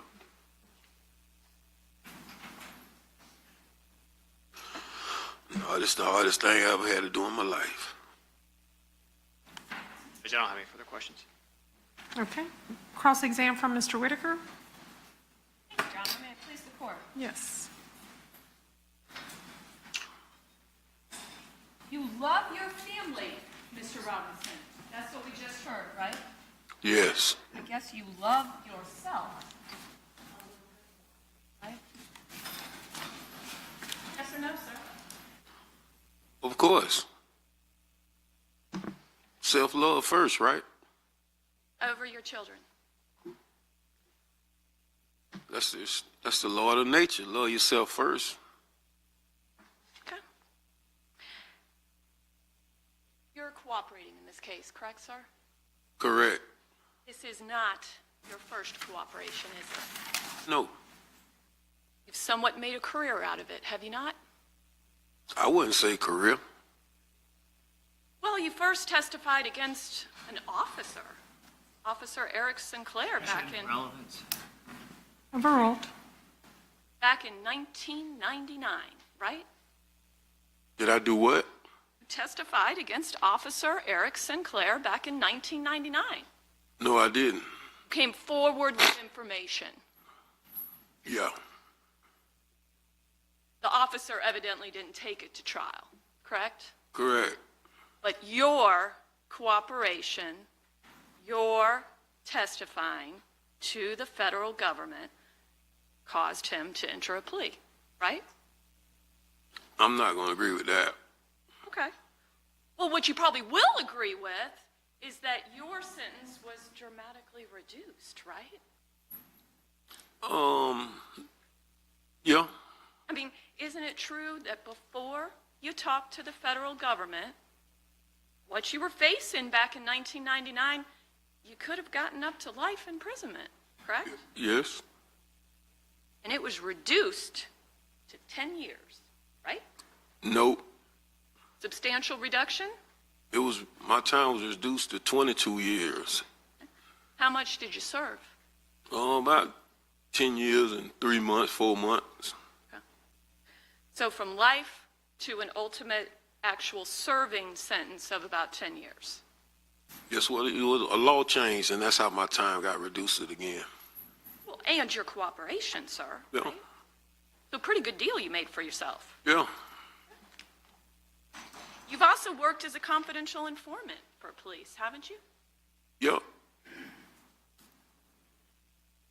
And you're cooperating in this particular case because it will help you, right? Right. And you were arrested, I think you told us roughly September of 2020. September 10th, 2020. September 10th, it sounds like you remember the exact day, Yes. right, sir? I imagine that was an important day to you, correct? I ain't gonna say important. Well, it did cause you to be incarcerated, sir, right? Right. Where you've remained, correct? Right. And that was for your involvement in the McCormick homicide, right? Yes. When did they hit you with the Rothermel homicide? 2021. Okay, so in 2020, you're facing an accessory after the fact charge for your involvement in the death of Charles McCormick, right? Right. And when they brought you in, you've agreed to cooperate, right? Right. But that didn't happen until 2022, correct? Right. That would have been after they put the second homicide on you, right? Right. Now, in the Rothermel homicide, you're aware that Dominique Varner originally was going to testify against you, right? Right. And your involvement in what you've pled guilty to as accessory after the fact in the Rothermel killing was that you admit you gave money to Dominique Varner after knowing he had just been involved in this shooting and needed to get out of town. Yes. And you're willing to admit that, correct? Yes. You do not admit, you do not agree with Mr. Barner's claim that you provided a gun and a car to accomplish that drive-by shooting. Right. Okay? You don't agree with that, No. right? No. Because based on your knowledge, sir, you understand that if you and I plan to do a crime together, whatever crime, we're both considered principals, right? Yes. And so you can stay at home. But if you and I agree to do a crime and I do everything, but you help me, you support me, you do something, say some word that actually inspires me, that encourages me to commit the crime, you can be punished as if you did everything I did, right? Right. But you weren't charged as a principal in the Rothermel killing, were you? No. And so you were left with solicitation for murder. I guess you were originally arrested for that charge, right? Yes. And essentially, you understood that that charge, they were accusing you of trying to entice the murder to happen, right? Right. But they dropped that charge pursuant to your plea agreement, right? Well, I think it's going to be dropped. I'm sorry? I think it's going to be dropped. Okay. You just know you haven't entered a plea to it, sir, right? Right. That was not part of your plea agreement for you to enter a plea of guilty to solicitation for murder, correct? Right. Only accessory, right? Yes. And accessory after the fact, you understand, and you understood before you entered your plea agreement, that that's punishable by up to 30 years. Yes. Yes. And so when you have two of them, that means that you could be sentenced up to 60 years, correct? Correct. But in 2022, when you agreed to come forward and cooperate, they cut your exposure by 2/3, right? Yes. I mean, I'm never been super great at math, but 30 plus 30 is 60, right? Right. And your plea agreement for the death of two human beings calls for a maximum of 20 years, right? Right. And your actual guidelines are only about 7 years, right? Right.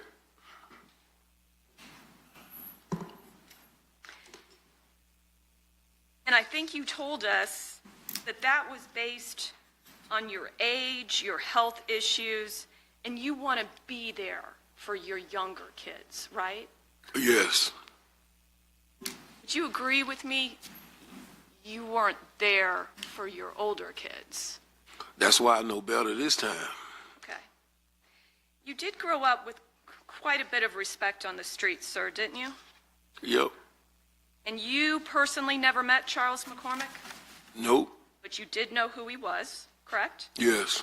And you knew in spring of 2019 that he had put out this rap song, correct? Yes. And you, as you've told us, you were physically in the car when Willie Addison was killed, correct? Yes. And your son, Abdul Jr., was in that car, correct, sir? Yes. And Torrigan Williams was in that car, correct, sir? Yes. And all of you got shot, correct? Yes. And you explained there was somebody else there that was actually also shot and paralyzed as a result, right? Yes. And who was that again? My nephew, Okay, and what's his name, sir? Samuel Cooper. Samuel what? Cooper. Cooper. Yeah. Samuel Cooper. Yes. Also shot with Willie Addison, with you all, and is now paralyzed. Yes. And then you also mentioned somebody named Moody. Yes. Do you know Moody's full name? I think it's Antonio McLaurin or something like that. Antonio McLaurin. Yeah, I think that's it. Were you aware that Antonio McLaurin wore a whiter on Objection, Mr. Judge. Barner? Yes. Do we need to speak sidebar about that? Okay. Let me see court reporter and counsel at sidebar. I heard objection, I just didn't hear anything after that.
Okay, you may proceed.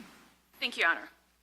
And so I'm sorry, you told us another person that was in the car with you all when Willie Addison was killed and you all were shot was a person with the nickname, I'm sorry, give it to us one more time. Moody. Moody. And you believe Moody's full formal name is Antonio McLaren. Yes. Okay. And my question to you was, were you aware that Antonio McLaren wore a confidential wire on Dominique Varner Yes. in jail? You were? Yes. Okay. It's fair to say that you were vengeful after that shooting, is it not, sir? Yes.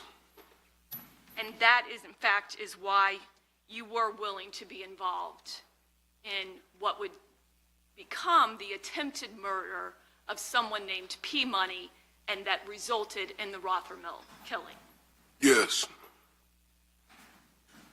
Because P. Money, and do you happen to know his formal name?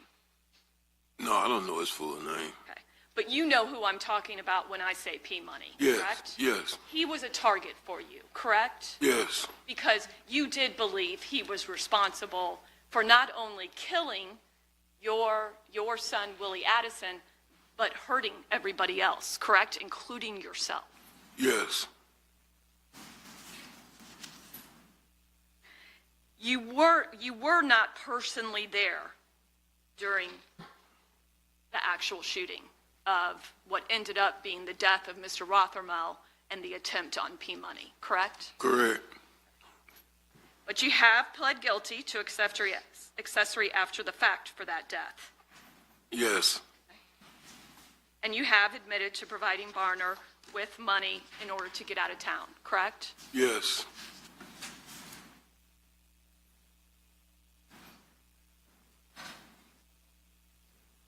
Now, we've heard you kind of explain that on January 15th, you end up driving your Dodge Challenger, correct? Yes. Over to the Townsend Road area? Yes.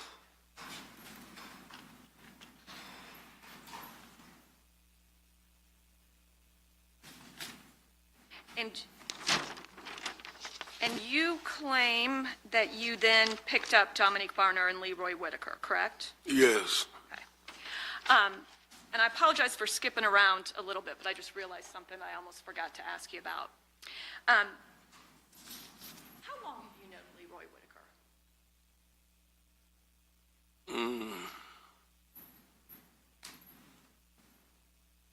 I've known him for probably about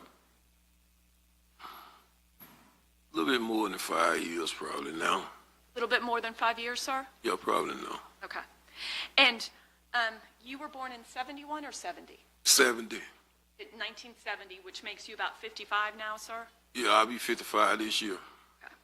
Now, back in 2020, I think you've already told us your son, Abdul Jr., was 25?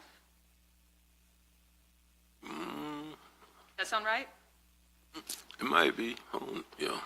Okay. Well, you told us, I mean, we can, if we have to, we can do the math. Yeah, Not do the very good math. at the math, but we can certainly do it. What year was Abdul Jr. born? 94. Okay. So that would appear to make him 26, if my math is correct. Does that sound right? 26 now? If you subtract, what month? 2020? November. Okay, so we'd use 2019, so that'd make him 25 at the time of the death of Mr. McCormick. Oh, okay, yeah. That sound about right, sir? Yeah. Okay. And you said that there's a 4-year age difference between the two sons, between Abdul Jr. and Hakeem Robinson, right? Yes. Okay. So if depending on the birthdays, and again, we're talking November, so if there's 4 years, then Hakeem Robinson was 21 years old, right? Yes. When was Willie Addison born? What year was he born? I think 93. I think. I'm not 100% sure. 1993, which would make him 26. At 2020, right? Okay. Yeah. Okay. And in 2019, when he was killed, he would have been 25. Yeah. Okay. Leroy Whitaker is substantially younger than all of them, correct? Yeah. And you always knew that from the little time that you did spend with him, correct? Yes. And Willie and Leroy Whitaker had no relationship whatsoever, right? Not that I know of. And Leroy Whitaker does not rap that you're aware of, correct? Oh, no.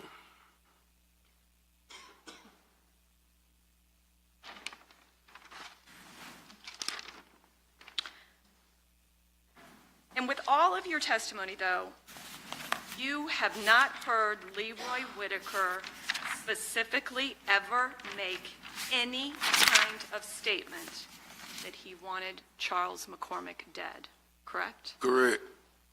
And you have never heard Leroy Whitaker ever say anything to suggest he knew anyone was going to get out of a car and shoot Charles McCormick, correct? Repeat that question. You never heard Leroy Whitaker say anything that he would have any knowledge that anyone was going to get out and shoot Charles McCormick. No, I haven't. And sir, have you ever been convicted of a felony or a crime of dishonesty? No. You said a crime of dishonesty? And I'm sorry, let me make it easier. Yeah. Have you ever been convicted of a felony, sir? Yes. How many times? 2. Okay, cross for Mr. Robinson.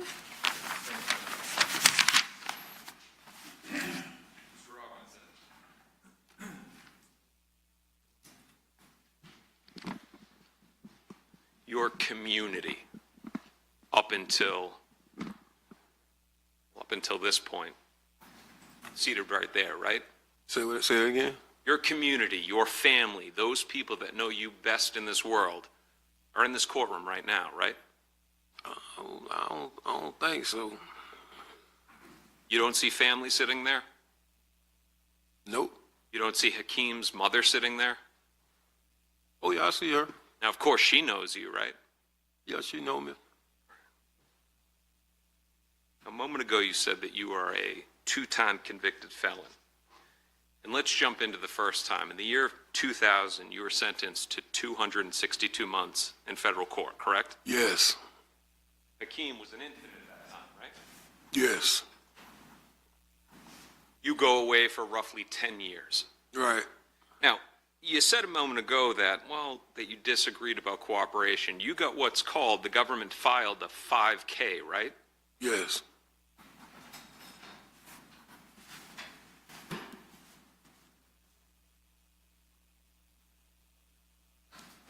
And a 5K specifically is when somebody has provided substantial assistance in the investigation or prosecution of others. You agree with that? Yes. But you disagree that you got a reduction because of cooperation? No, I don't think I disagree with that. She said testifying. All right. You snitched on other people, you got a reduction, right? Yeah. All right. So years later, this case comes along. You get charged in the McCormick case. You get charged in the Rothermill case. And you initially plead not guilty, correct? Right. You fight the McCormick case for a period of time, right? Right. You have your attorney involved in depositions knowing the facts of the case, correct? Yes. And then your attorney comes to you and says, they're threatening to charge you as a principal.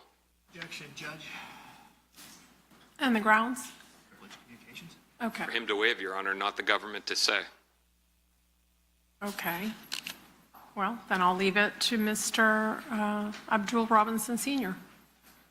There was a point in time when these two murder cases are pending that you learned that the government is now trying to leverage you, threatening you with charging you as a principal in the Rothermill case, right? Yes.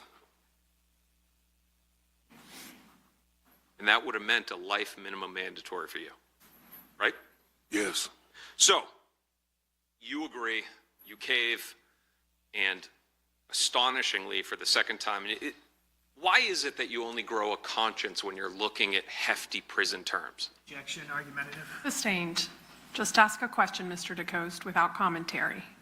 Previous case, you were looking at life, you cooperated to get out of it, right? Yes.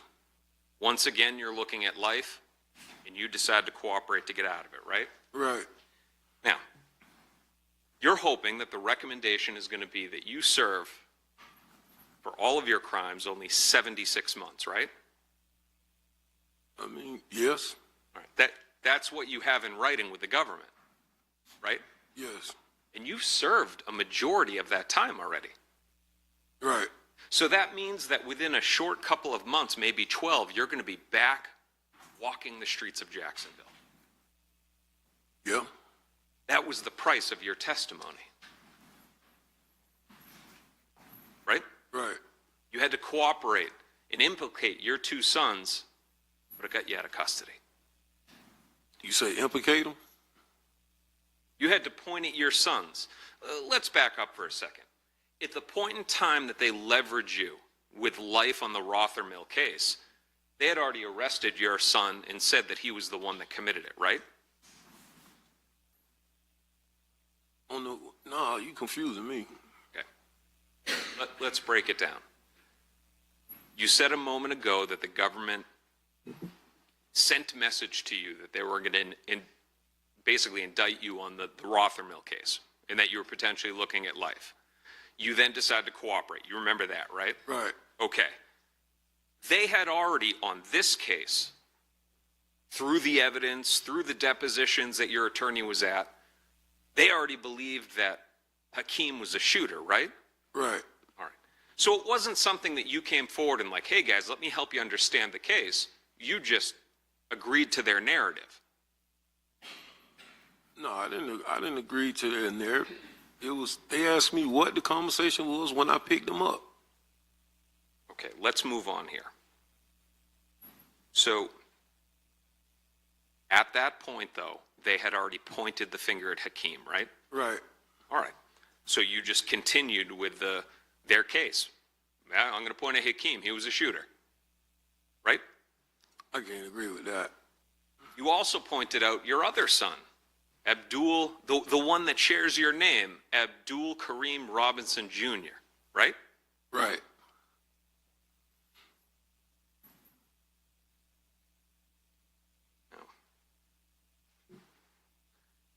Before you decided to cooperate, you had also reviewed all of the phone records in this case, correct? Yes. So you had knowledge of what the government believed was happening in the case. Yes. Now, let's talk about Dominique Barner. Your words, he's a reliable hitman, right? Yes. For you to know that he's a reliable hitman, you must have used him as a hitman before, right? No. Then how do you know he's a reliable hitman? Can't be the Rothermill case because they didn't kill P. Money. So how is it that you know that he is a reliable hitman? I mean, you hear things when you're in the streets. And that's where you live. Not physically on the streets, but you are a street guy, right? I have been one. All right. And the marks of that are on you. You have bullet holes, right? Yes. You have tattoos, right? Yes. Keem has neither. Right. Not a single tattoo in his body, right? Right. Never been shot. That's good. Now, let's get back to Barner, your reliable hitman. In the Rothermill case, it's Blue, that's you, right? Yes. Now, you also go by OG, too, right? Yeah. Okay. So it's Blue, Butter, right? Dominique Barner, Yeah. and Chris Brown, right? Yes. That's the trio. Blue, Butter, Brown. In the Rothermill case, right? Right? Yeah. Now, Chris Brown, his nickname is Crazy Chris. Right.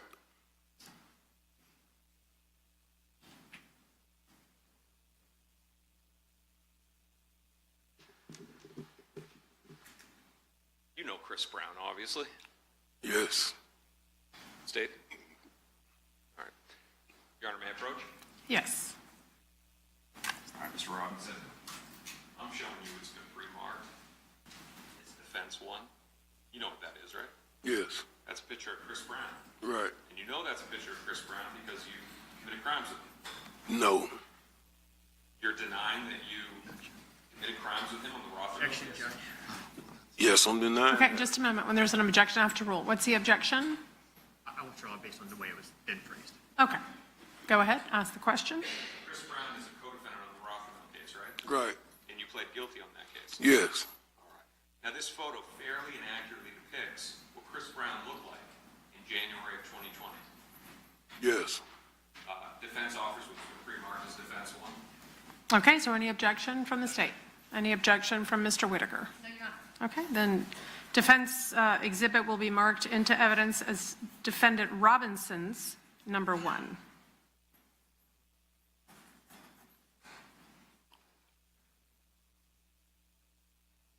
That's Chris Brown, right? Can you see the monitor? His monitor is not on. Published all. Mike taught me better. Well, it's off everywhere now. There we go. Now, there we go. It takes a minute. Okay. That's Chris Brown, right? Yes. Butter pecan skin. Right? Yes. Not Hakeem. No. Dreads down to his chin, right? No. He's got dreads, no?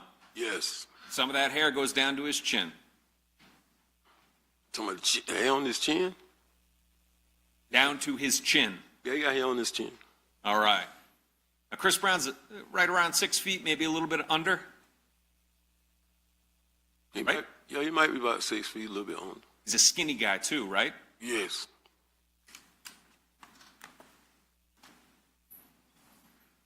He's also best friends with Butter. Yes. Crazy Chris, Chris Brown, and Butter Dominique Barner. Right? Right. Now, Dominique Barner, he lives that life too, right? He's got wounds, he's got tattoos. Yes.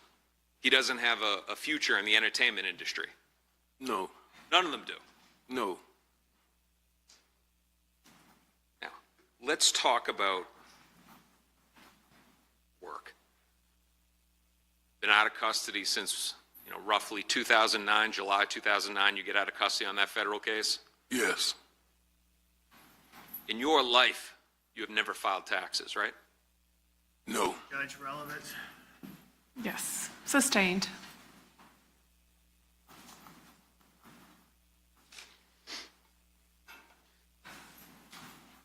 Never received a paycheck from a legitimate job. Yes. Now, the House of Pain, your Instagram handle is HOP CEO, right? Right. That stands for House of Pain CEO. Yes. That's yours from back in the 90s, right? Right. When House of Pain, that's my era, when House of Pain was big. Right? Right. That's not Hakeem's era. No. Now, you had shirts that were put together, right? Yes. You even have like drawings where you tried to draw out the crest for House of Pain. Yes. And you were hoping to build that into something legitimate, right? Yeah. Yes. Legitimate. The emblem, correct me if I'm wrong, is an axe on the right side, right? The what? Do you remember the logo that you drew? No. To refresh your recollection, to take a look at what you drew? Yeah.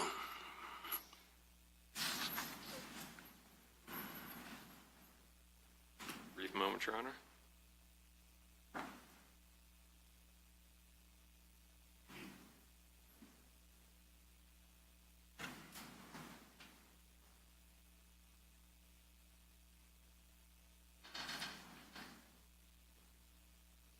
Take a look at that.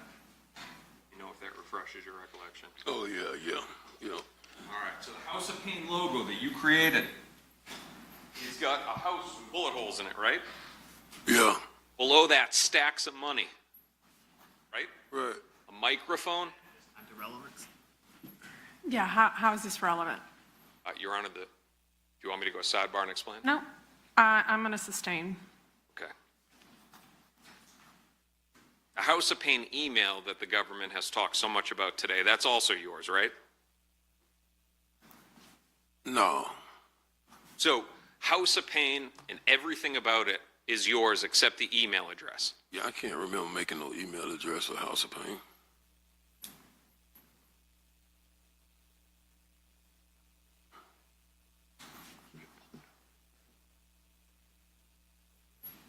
When the police searched your house in the U-Haul truck that was out there, they found T-shirts for House of Pain.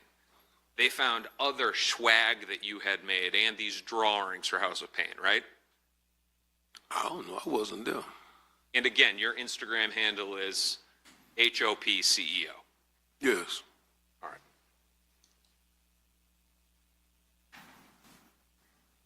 Now, let's talk about Hakeem Robinson. Hakeem is 6'2", 6'3", your words? Yes. Well over 200 pounds? Yeah. 230, 240? About 230.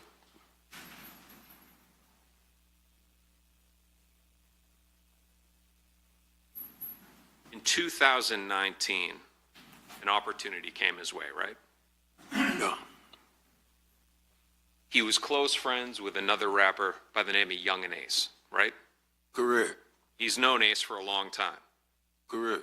Ace has gotten hugely big over the years, right? Correct. Now, at the time, Ace was signed by Cinematic, right? Correct. And at that time, Hakeem was lucky enough to get connected with Johnny Shipes, right? Correct. Now, this is the same guy that found Nipsey Hussle in California, right? Correct. Joey Badass, right? Yep. T-Pain. Yep. So this wasn't a small deal. This wasn't Charles McCormick's song that's out there. He had a legitimate record deal. Right. Now, we know from Charles McCormick that people in this diss rap and this drill rap, they will rap about things that they weren't involved in, right? Correct. Because you said Charles McCormick was not involved in this. Correct. Now, you also agree that drill rap, the type rap like the video, Bang It Out, that sells, right? Yes. And I asked you, and I think I asked you, and it was a couple years back, sells a lot better than happy rap, like Will Smith rap, Right. right? Yeah. Now, you had hopes prior to manage Ace, right? Yes. But he didn't take you along. No, he already had a manager. And then your son gets signed in 2019, right? Right. He's off in California shooting a music video in December, right? I can't remember. He didn't bring you along either. That ain't true, man. That's not true. He did not agree to let you manage his career. Or is your testimony that he did? He wanted you to manage it. Of course. Of course not. He didn't want you to manage it. Of course, he did. Yet you weren't with him on any of those trips, right? I was with him on a lot of trips. You have no credits on any of his songs? No, I don't want no credits on this song. And Johnny Shipes is the one that is in the records as his manager, right? I would assume.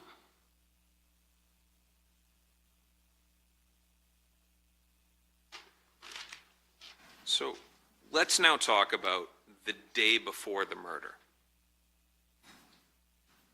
That white car that you already let us know, you drove that white car over to the JSO property facility, right?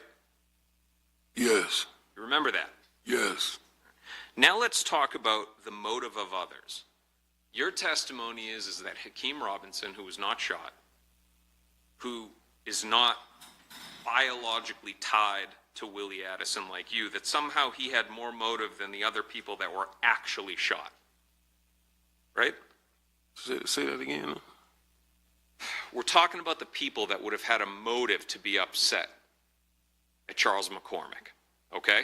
Right. You, Butter, and Brown, Blue, Butter, Brown, I'm going to trip over that if I say it fast.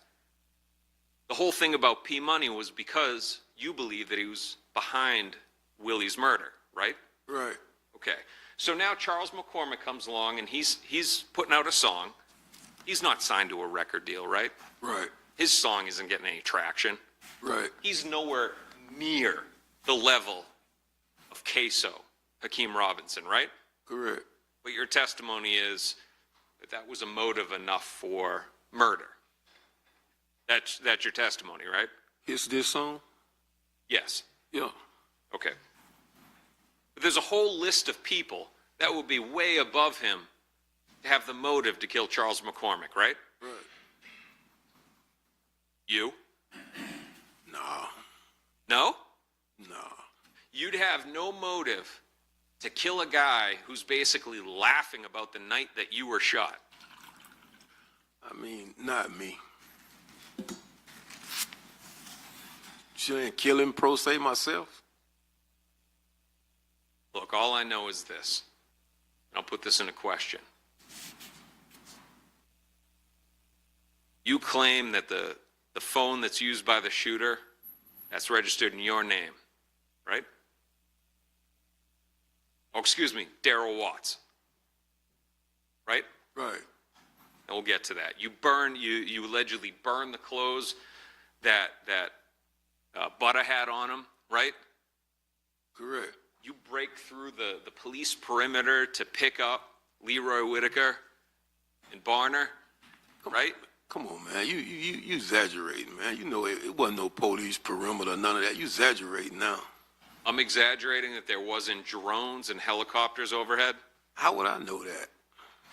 because you were driving to the location? And I would see a drone in the air? So we'll agree. All right, let's say that we'll let JSO answer the question whether they had a perimeter and they had hundreds of officers trying to find the shooter that was running through neighborhoods. You really think I would have went through there if I seen all those police and all that? Or a drone and a helicopter and all that? You think I would have went up in there with my car registered in my name? You don't want me to answer that question. So why don't you stick to answering my questions and not asking me them? It's a life you live, right? You live this life in the streets, right? Nah. Or wait, are you telling me that you as the patriarch of the family, that basically these kids come by and say, hey, Blue, go do this? They didn't call Leroy Whitaker daddy to go get it. They called me. They did. What if they would have called I would like to see how they would feel if they would have called somebody else to go pick somebody up. They didn't. They called me. If I would have knew something was going on, I wouldn't have never went. All right. Think I'm gonna go over there in my car with my phone and knowing something going on? I would have liked to been. If I would have liked to been involved in a crime, I'd like to know that I'm involved in a crime. Let me know that, okay, it's a crime happening now. Let me know something. I was in the blind. So you're a victim in this case, right? I ain't gonna say I'm a victim, but I would like to know that I'm being involved in something and just ask for a ride. All right, so then after you know about it, you're then cool with going to burn clothes, right? Yeah, after I get to know about it, I was cool with that. Yeah, what's a little bit of a felony, destruction of evidence. Yeah, I did it. I like Scotty. I did. Definitely know you didn't call 911. Right. That conscience only grew later when you were looking at life. Yeah. All right, now let's talk about Darrell Watts. There's a bunch of cell phones that are in the name of Darrell Watts, right? Correct. And the phone that was used, now, it's interesting, the government, they asked you about a bunch of phone numbers, and you remembered it off the top of your head, right? Yeah. But the one that they had to tell you was 478-305-9583. Objection, Judge. What's the grounds? The misstatement. Okay. I will, of course, the jury will recall the testimony that came out from the witness stand, if you'll just ask the question of the witness. You were asked about a bunch of phone numbers, and you were able to recite them, except for one that they told you, and you just agreed, yes. You remember that, right? Yeah, I remember that. And that's 478-305-9583, right? Right. Now, that phone's under your dead friend's name, Darrell Watts, right? Right. You paid for that phone, right? Correct. And in December, you paid something like $1,000 that you owed on that phone and others. Right. So whoever it is that had that phone, the shooter, you supplied it to him. Oh, I didn't know the shooter had the phone. I didn't know. I mean. So, Darrell Watts was your best friend, right? Yeah. He was murdered. Yeah. To this day, you were not cleared as a suspect in that case. Sustained. Mr. DeCoste, just ask questions, please, that are relevant. An arrest has not been made in the murder of Darrell Watts. Objection, Judge. Sustained.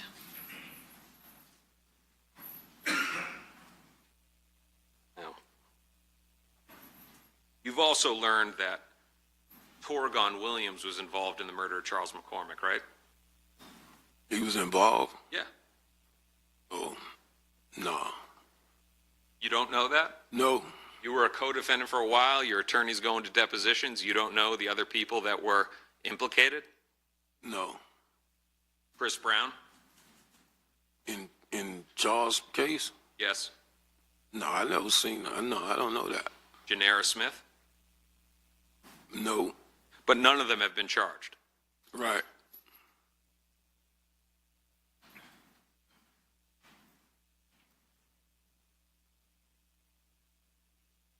Now let's focus on the specific day of January 15th, 2020. Your words, you didn't see Hakeem that entire day. Correct. Didn't see him before, right? Right. Didn't see him after. Correct.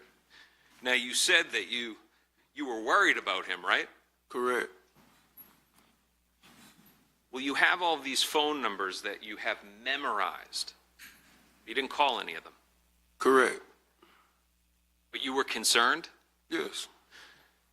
Common sense dictates that if you're concerned about your son, and that what you're saying is actually true, that you would have picked up the phone and called him. But you didn't do that. Correct. I didn't.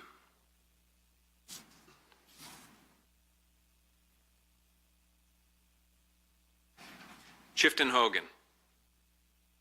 First time we've ever heard it's somebody you're related to. I'm not related to him. Okay, but it's somebody that's a couple degrees of separation, that's tied to the family, right? He's my baby, mother, brother. And you know from this case that he was never charged, right? Correct. Yet his DNA is inside of the car. Right? Oh, I guess.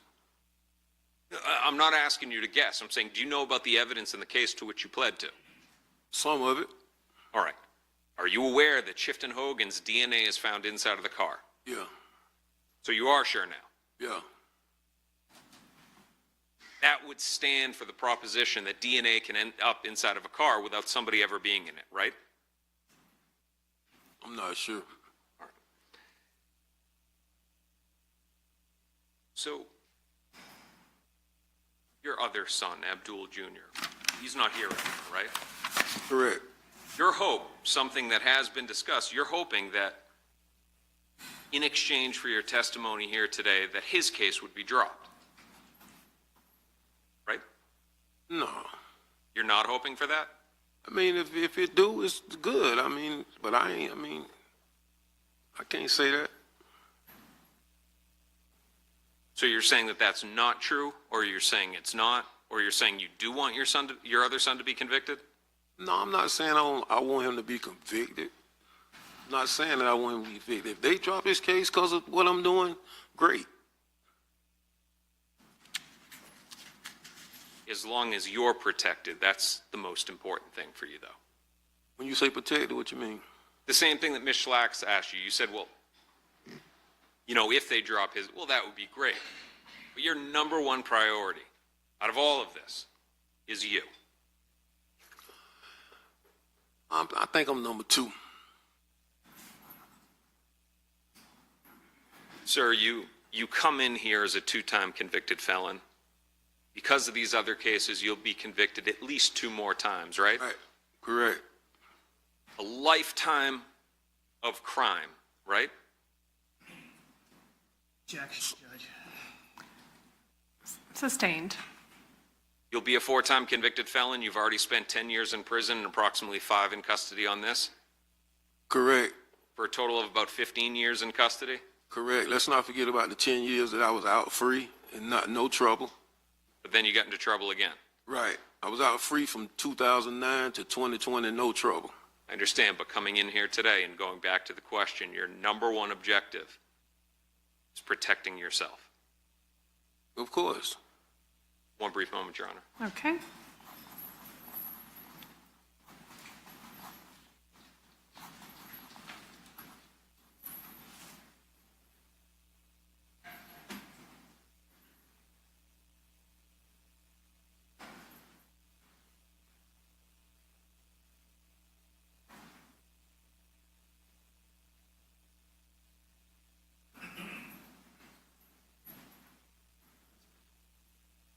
Mr. Robinson, one more thing. The deal with Cinematic, that occurred right in the months before this murder, right? Yes. Basically, right around December, they fly him out to California. He's shooting music videos, but it's right around that time that he inked that deal. I'm not sure. I don't remember him going out to California, so I can't say. But you can say that that deal was inked right around that time. Yes. Nothing further, Your Honor. Thank you. All right, thank you. Is there any redirect? A little bit, Judge.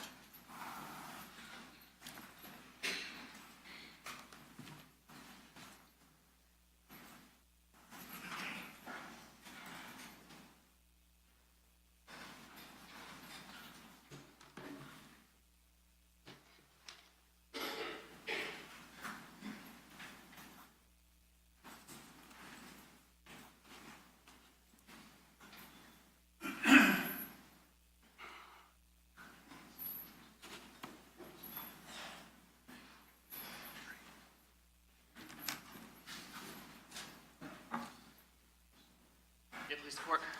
Yes. Mr. Robinson, Yeah. that 478-305-9583 number that you were asked about, that was under Darrell Watt's name. Yes. Did you give that number to Chris Brown? No. You didn't let him use it?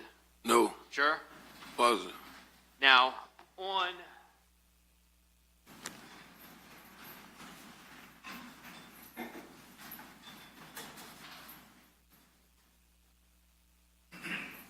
I'm going to show you what's in evidence. It states 187. Is that on your screen? Yeah.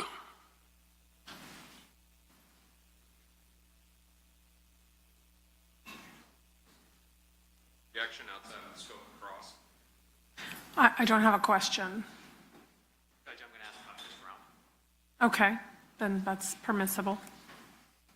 So objection overruled.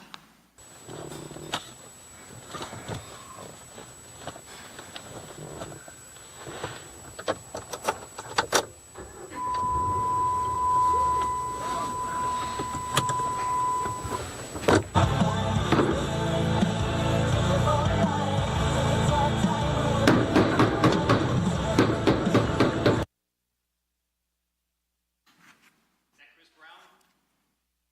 That was shooting? No. What?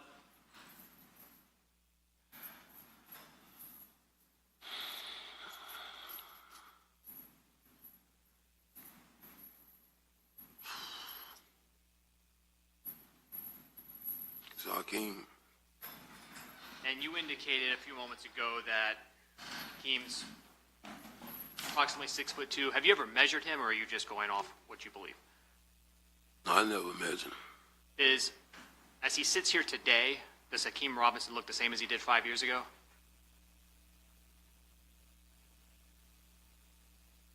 No. Overruled. What's that? Does he look different today, Hakeem Robinson, than he did 5 years ago? Has his build changed in any way? Yeah, a little bit. I mean, he look a little grown, like, you know. So he was smaller 5 years ago? Objection, leaving to strike. Okay, sustained. Just rephrase your question. Sure. You said bigger today? Yes. Objection, leaving to strike. Okay.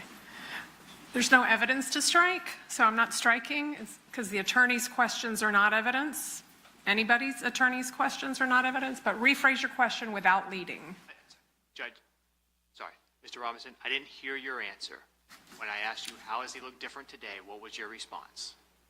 He look like he grown, gained a little weight. Now, you were asked a lot of questions about the deal that Hakeem Robinson signed with Cinematic. You remember that? Yes. And some questions about him going to California to film a music video. Yes. But the Hanging It Out video was filmed right here in Jacksonville, right? Yes. You were there for that? Yes. Now, are you familiar with Robinson Management, LLC? Who? Robinson Management, LLC. Does that sound familiar to you? No.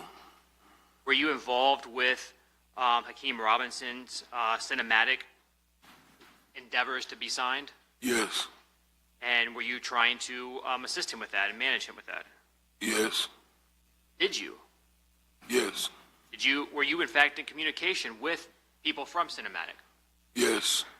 And were you continuing to aid and assist Hakeem with that? Yes. May I approach the witness, Judge? Yes? Objection, Your Honor.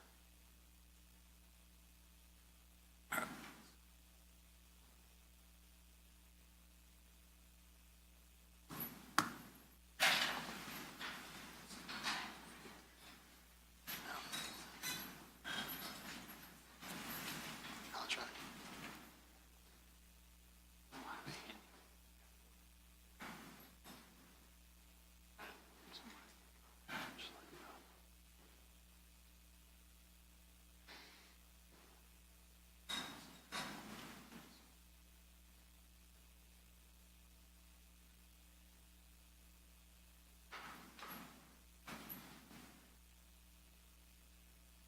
what, Judge? Yes.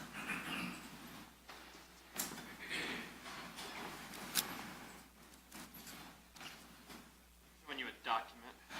Take a look at it yourself. I'll make you recognize it.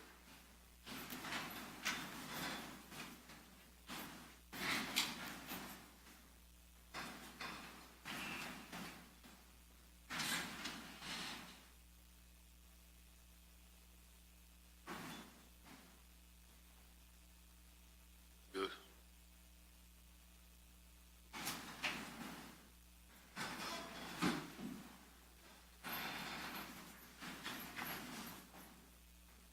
Part of that agreement with Cinematic Music, were you actually on that contract? Yes. How so? I was his management. Okay. And you signed that form? Yes. Did Hakeem Robinson sign it? Yes.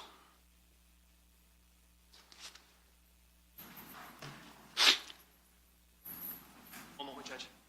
All right.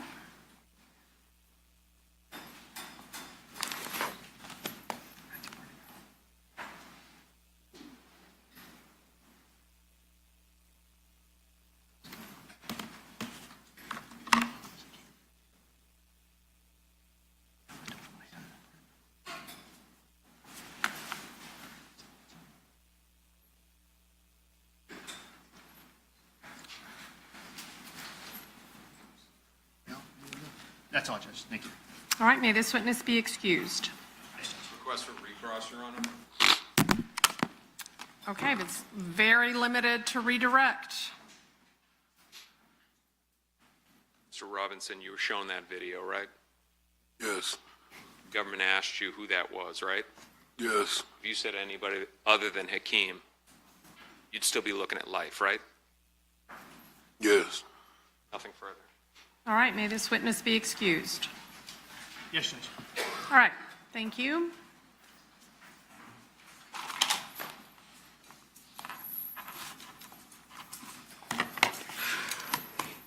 All right, it's 5:34. I think we're going to recess for the evening, ladies and gentlemen. So I'm going to ask that you leave your notepads behind. We will lock them, secure them, and return them to you when we reconvene tomorrow morning, 9 o'clock, here in courtroom 407 for the continuation.